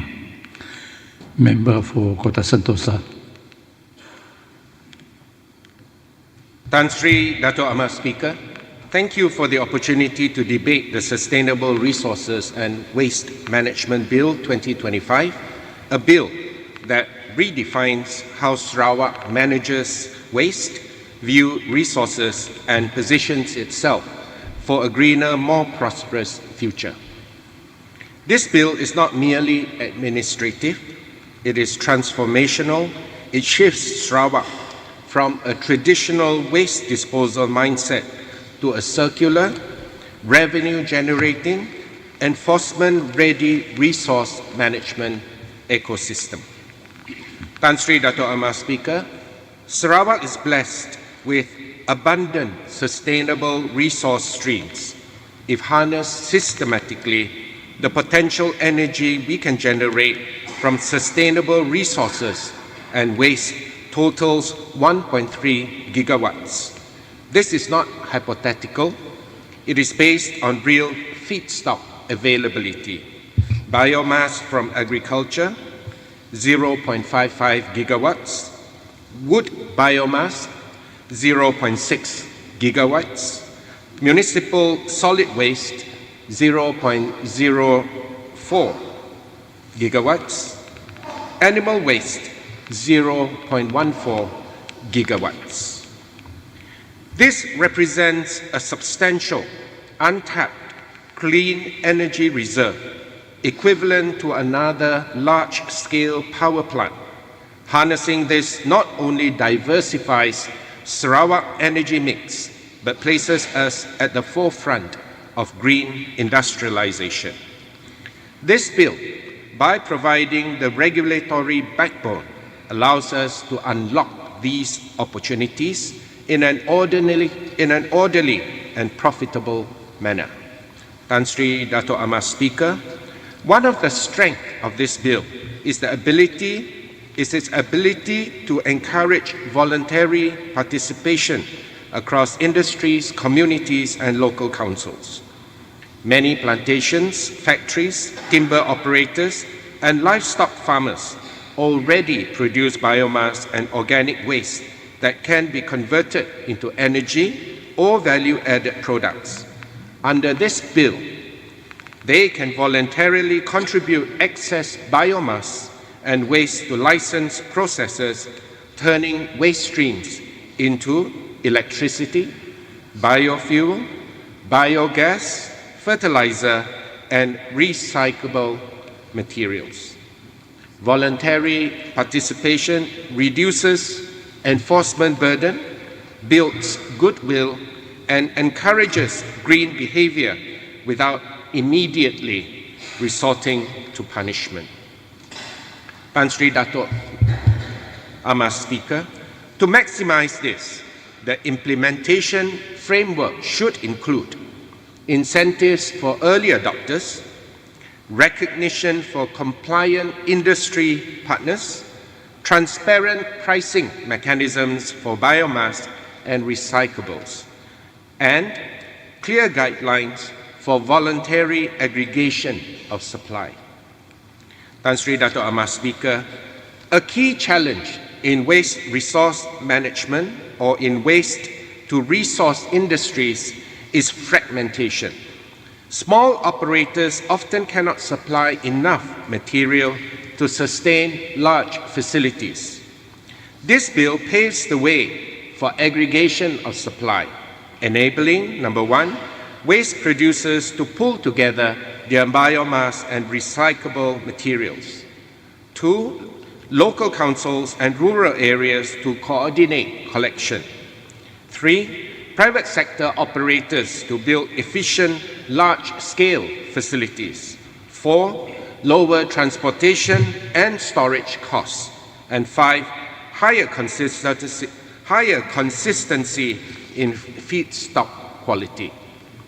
By aggregating the supply, we turn an inefficient, scattered system into a predictable, commercially viable green industry.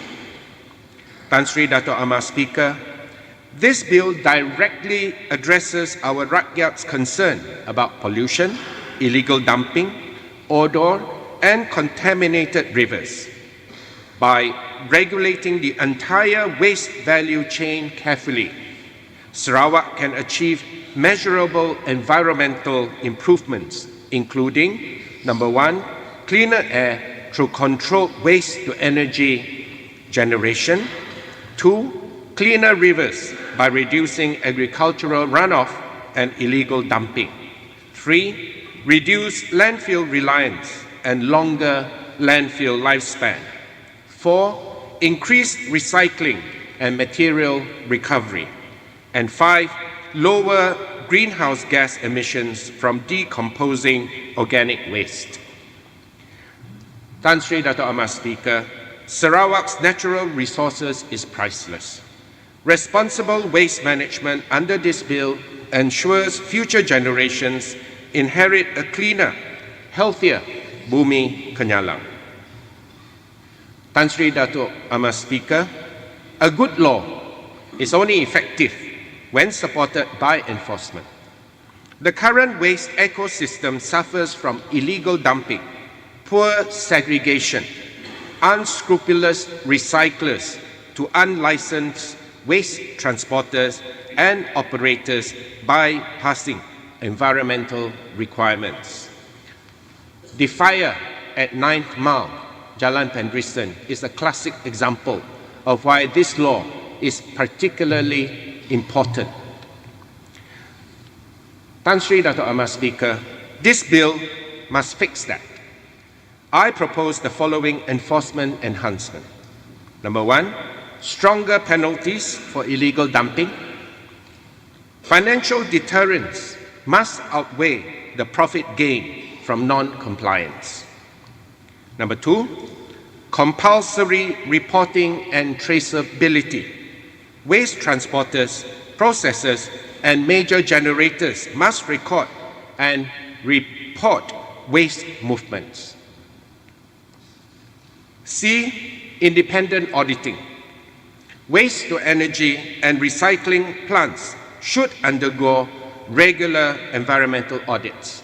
Perhaps the Minister can consider putting in or making it compulsory for a compliance officer at every company that wants to involve or to invest in this new revenue stream. C, independent auditing. Waste-to-energy and recycling plants should undergo regular environmental audits. 4, a dedicated enforcement unit. I observe that a lot of times we have very good laws, but the thing that lets us down is the enforcement part of it. So I think perhaps we can look into this area as well. Empowered officers should inspect, investigate, and prosecute offenders across the entire waste sector. 5, integration of technology. GPS-tracked waste transporters, digital manifests, and real-time emissions monitoring must become standard. Enforcement cannot be symbolic. It must be effective, visible, and uncompromising. Tan Sri Dato' Amar Speaker, when we combine voluntary participation, aggregated supply, strong enforcement, and real energy potential, the outcome is powerful. We would have a new revenue stream for Sarawak. Reduce municipal expenditure.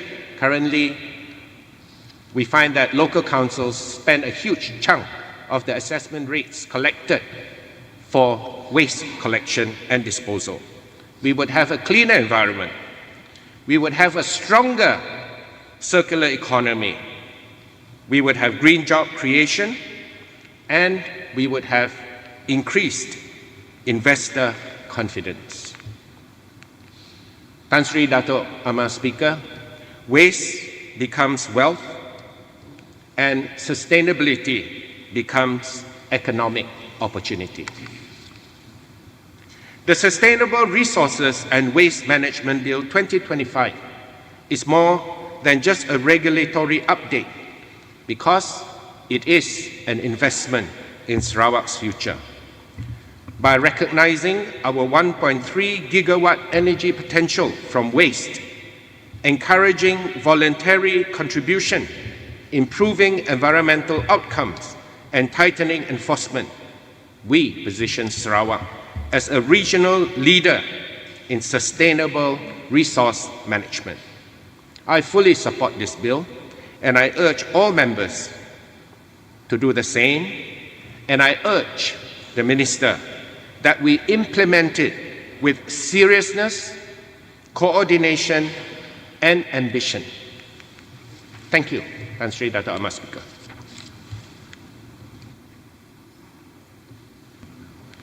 Member for Bawang Asam.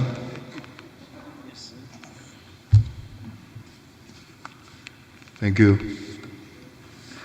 Yang Berhormat Tan Sri Dato' Ahmad Speaker, thank you for giving me the opportunity to participate in the debate on Sustainable Resource and Waste Management Bill tabled by the Deputy Premier, Minister for Infrastructure and Port Development. Deputy Premier Dato' Ahmad was my student. That was maybe 50 years ago. I still remember him as a person who stood out with the clarity of thought, clarity of mind, and for his ability to give precise, direct to the point answer. That's why he consistently scored very high marks, a brilliant student. Even this morning, I listened attentively to him. He was his usual self, very precise, succinct, to the point. Congratulations, Dato' Ahmad. Tan Sri Speaker, my immediate response to this bill is a simple statement. That is, waste is not wasteful, but useful. Waste is not wasteful, but useful. In the past, waste was treated as a nuisance, something to be buried, to be burned, or simply ignored. Today, with the advancement of technology and the rise of the circular economy, we recognize that waste is not the end of the product's life, but the beginning of a new value chain.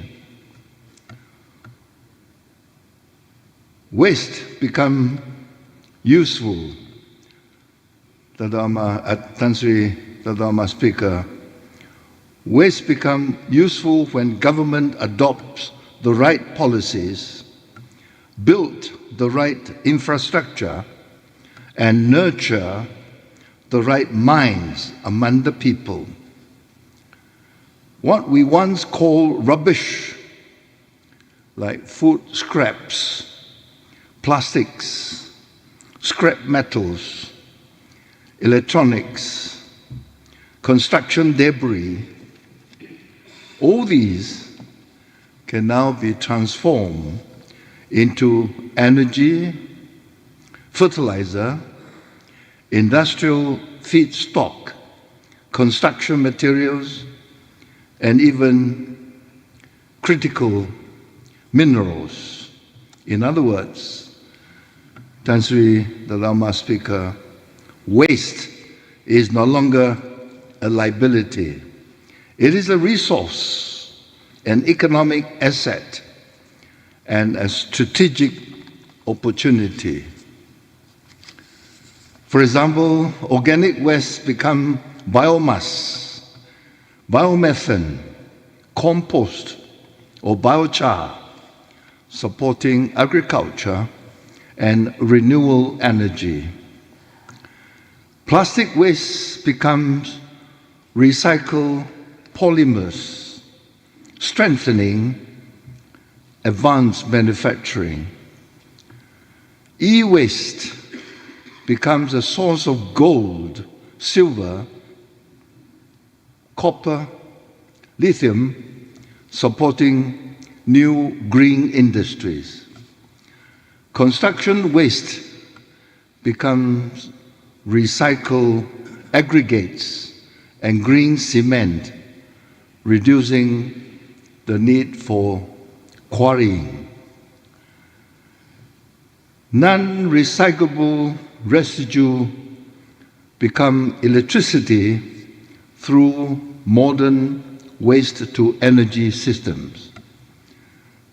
Mr. Speaker, when managed properly, waste creates jobs, attracts investment, reduces pollution, and supports national sustainability goals. It turns environmental challenges into economic opportunities. Therefore, Mr. Speaker, waste is not wasteful. When we harness it with intelligence, innovation, and responsibility, waste becomes useful when we see it not at the end of life, but at the beginning of a new cycle, one that keeps our country clean, green, and economically competitive. Mr. Speaker, I'm not going to dwell on all the clauses, and I think those have been well covered by my colleagues in this August House. But Part 2 of the bill on page 9 talks about establishment of a Sustainable Resource and Waste Management Authority, the setting up of this authority, and to provide for its powers and functions and any incidental matters related thereto. Mr. Speaker, the proposed to establish Sustainable Resources and Waste Management Authority is both timely and strategic for Sarawak. As the state accelerates towards PCDS 2030 and expands its renewable energy, agri-tech, petrochemical, and advanced manufacturing clusters, the management of waste, solid, organic, industrial, and hazardous can no longer remain fragmented across multiple agencies. A single empowered authority is therefore essential to ensure that waste is treated not as a disposal burden, but as a resource, a raw material, and a critical component of the circular economy. For Sarawak, such an authority is not merely an administrative upgrade. It is an economic necessity and an environmental safeguard. Yang Berhormat Tan Sri Speaker, this authority must serve both as a regulator and a developer of resource recovery value chains. Mr. Speaker, the bill also spelled out on page 9 on the composition of the authority, on page 11, powers of the authority, and on page 13, functions of the authority. Then it goes on page 20, to cover the management of sustainable resources and waste. Mr. Speaker, to function effectively, the authority must be given clear, robust, and enforceable power, which are all very well spelled out in the bill, very detailed in the bill. Mr. Speaker, a sustainable resources and waste management authority must be more than a bureaucracy. It must be the nerve center of Sarawak green economy, combining regulatory strength, technological capacity, and industrial strategy. With clear powers and well-defined functions, this authority will transform from a burden into an economic asset, while safeguarding the environment and ensuring a cleaner, greener Sarawak, not just for us, but for generations to come. Mr. Speaker, with the above observation, I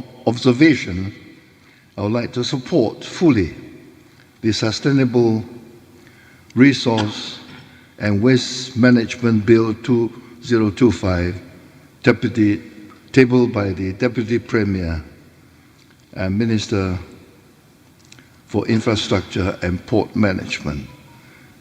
Thank you, Mr. Speaker.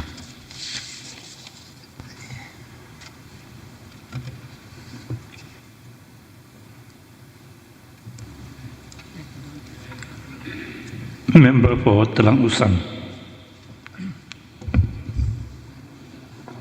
Tan Sri Dato' Mas Speaker, sir, thank you.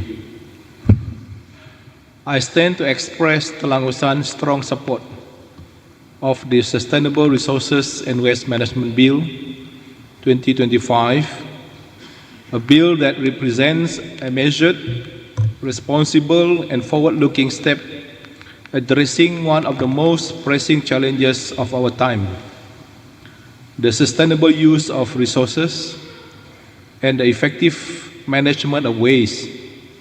Furthermore, opportunity to monetize waste. I believe it is not only timely but essential for the prosperity, resilience, and long-term well-being of Sarawak's and her people. Congratulations to Deputy Premier, Minister for Finance and New Economy 2, Minister for Infrastructure and Port Development, and Member for N37 Bukit Saban for introducing and tabling the bill. This bill brings forward a better alternative in waste management in the state, not to mention to erase missed opportunity that flow below our nose all this while. I believe the Sustainable Resources and Waste Management Bill 2025 establishes a framework that rewards innovation, reduces environmental harms, and provides business opportunity, and local authorities and citizens the tool they need to transition to a cleaner and more efficient economy. This bill is not simply about bins and recycle targets. It is about our state leadership choosing to invest in a future that is cleaner, smarter, and more secure. It is about recognizing that sustainability is not merely an environmental issue, but an economic and social one. As stated importantly, it is to turn waste into opportunity. Broadly, there are many types of waste. Among the biggest opportunities that have passed by us that could be derived from waste management is how palm oil waste can be monetized under a waste management authority. Largely known, palm oil generates large volumes of waste, including empty fruit bunches, palm oil mill effluents, palm kernel shell, mesocarp fibers, frong and truck, biogas and pomade, biomass energy from EFB, PKS and fibers, biofertilizer and compost, biochar and EFB and PKS, bioplastic and biochemicals, fiber product from EFB, and the list goes on and on. All of these materials have commercial value when processed properly. These developments are not only economically attractive, they are also support our broader environmental objective. When we speak about the potential of palm oil waste, we are also speaking about the future of our rural communities, the longhouses,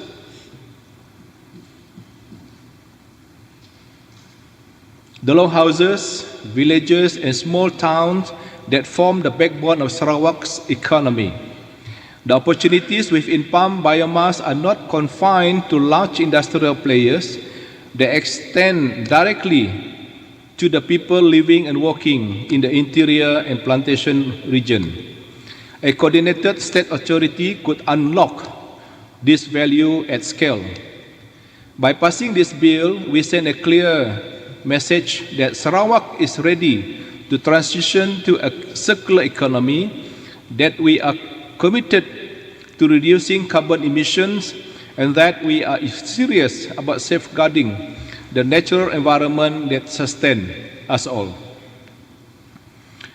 The bill supports the development of a more circular economy, one in which resources are kept in use for longer and where recycling, reuse, and reduction are treated not as obligation but as opportunities. The economic benefits of this transition are expected to be big or significant. Reduced costs, increased resilience, and the creation of new jobs in green industries that will define the century ahead. I am pleased to note that the proposed bill have clearly stated the establishment of clear legal mandate and government structure with regards to waste management.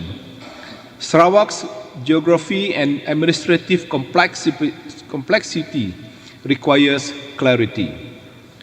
At this juncture, I wish also to see integrated infrastructure based on Sarawak's geography to be built.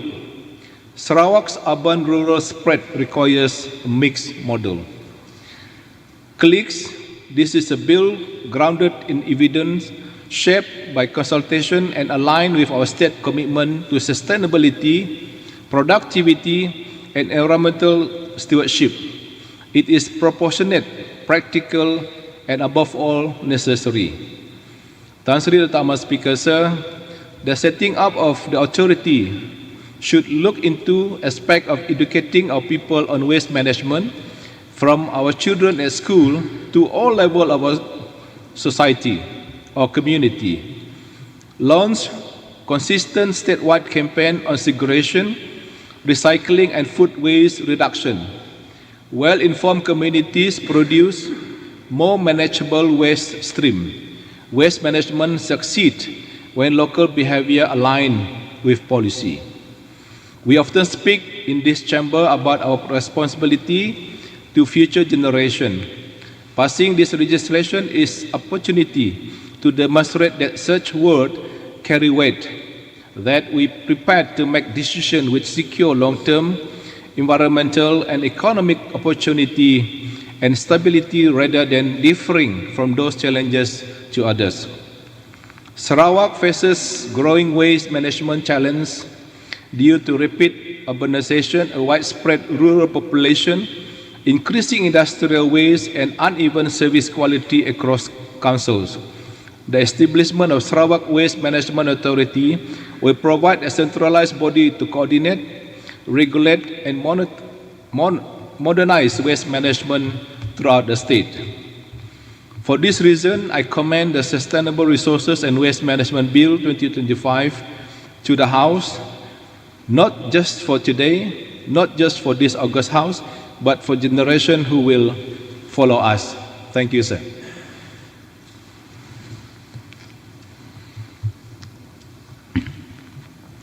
Any other honourable members wish to speak? Member for Batu Kitang.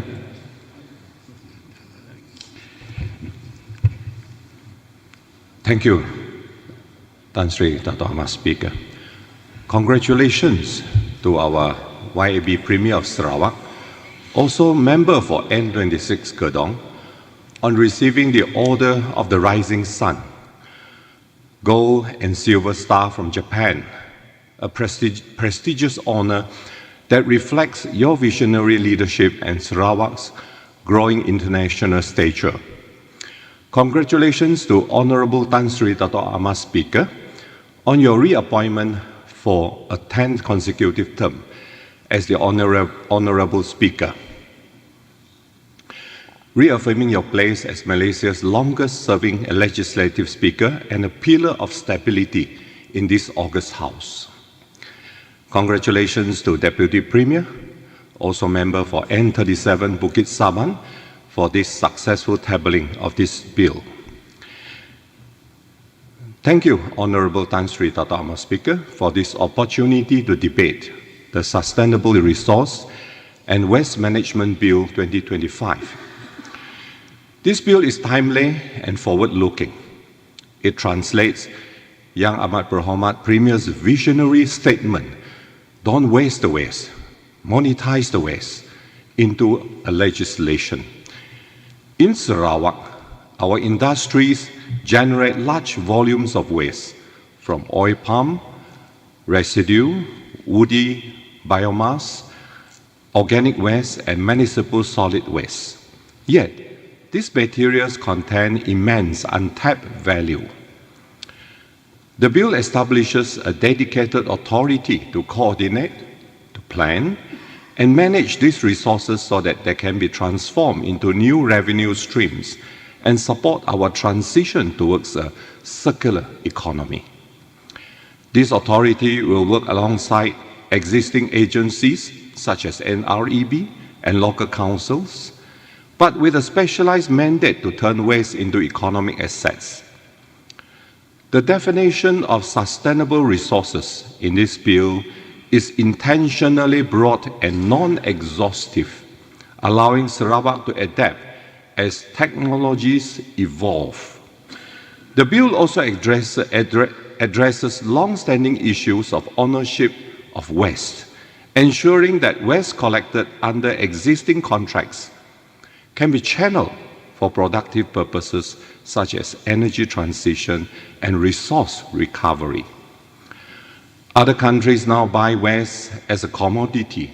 With this bill, Sarawak will not only manage waste more efficiently, we will lead the region in transforming waste into wealth, ensuring a greener, cleaner, and more prosperous Sarawak for future generations to come.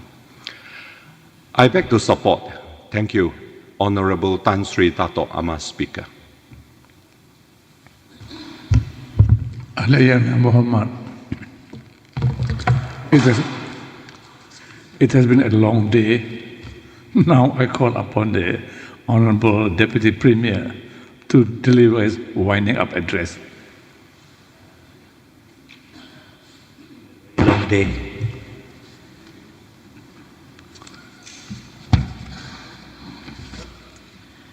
Tan Sri Dato' Ahmad Speaker, terlebih dahulu saya ingin merekamkan penghargaan kepada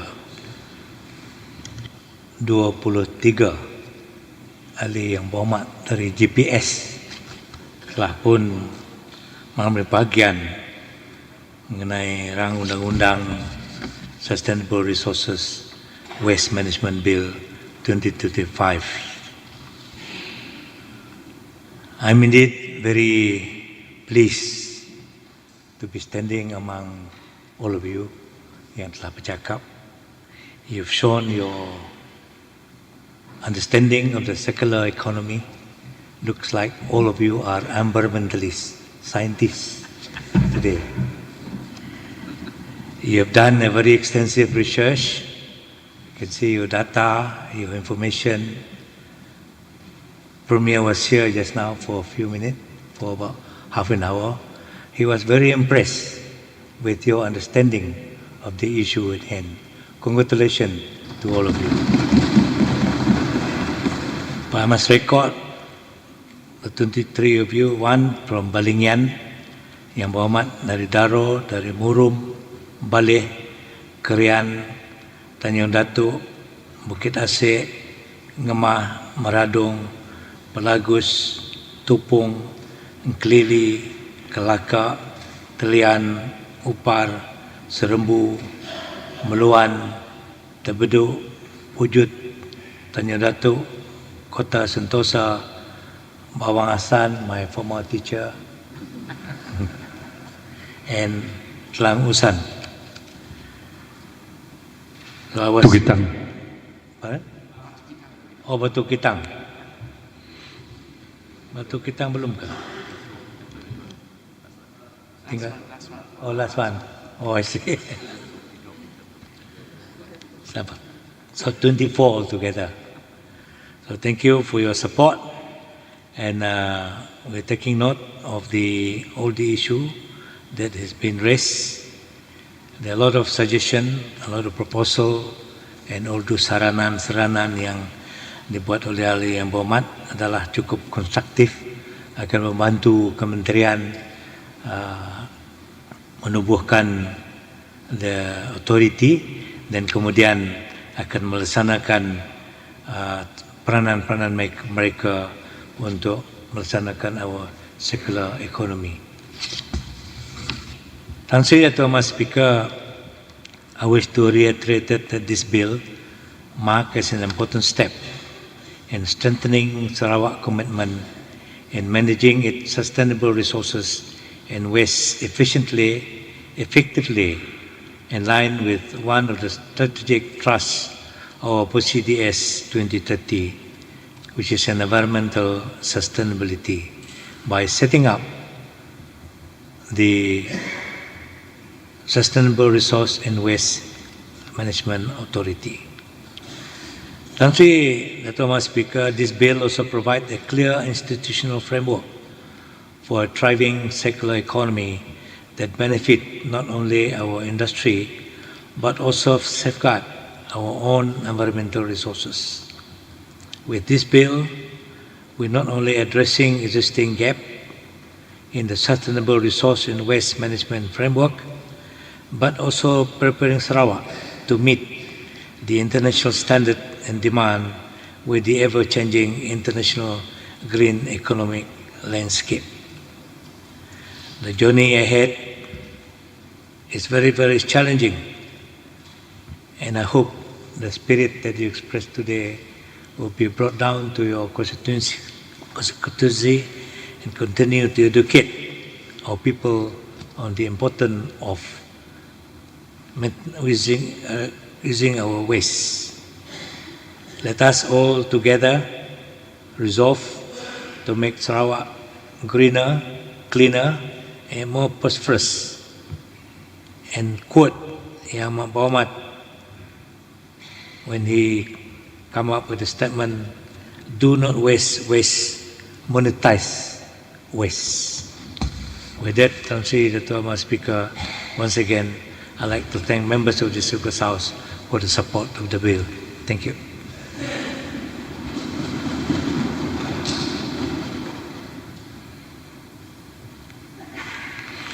Ahli yang berhormat, the question before the Dewan is that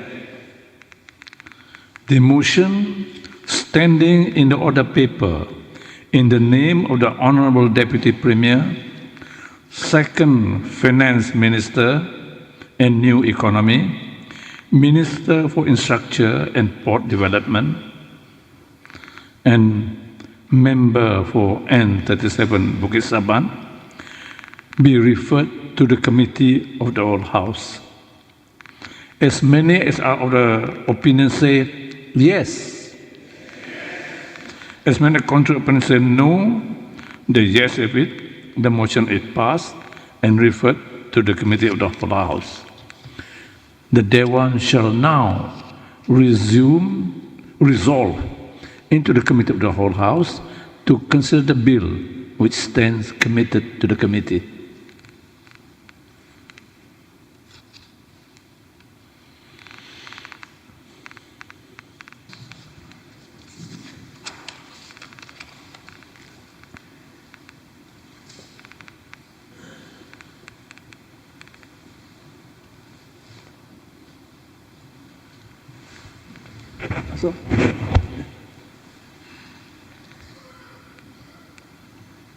Clauses 1 to 74. The question is that clauses 1 to 74 are ordered to stand part of the bill. As many of the opinions say yes, as many of contrary opinions say no, the yes have it. Clauses 1 to 74 are ordered to stand part of the bill. Schedules. The question is that the schedule be ordered to stand part of the bill. As many opinions say yes, as many contrary opinions say no, the yes have it. The schedule are ordered to stand part of the bill. Enacting clauses, schedules, and title. The Dewan shall now resume.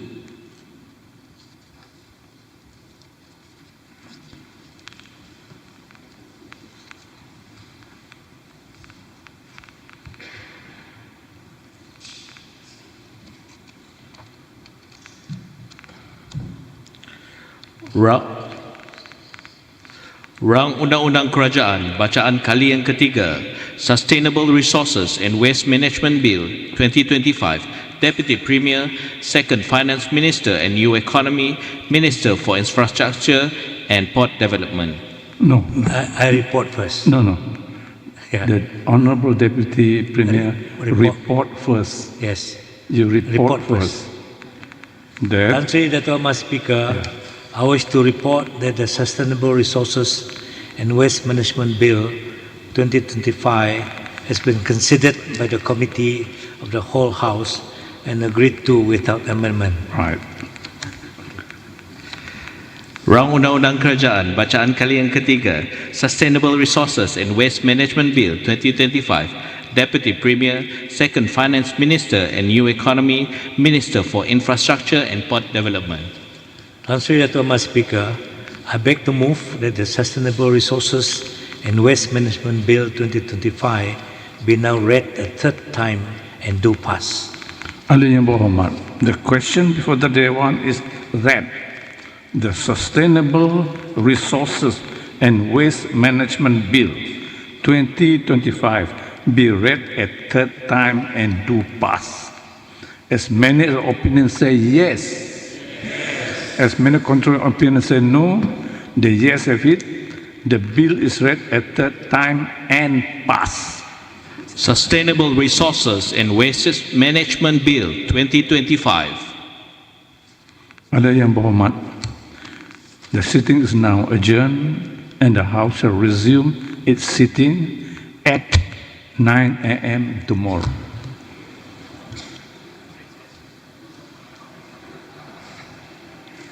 Excited.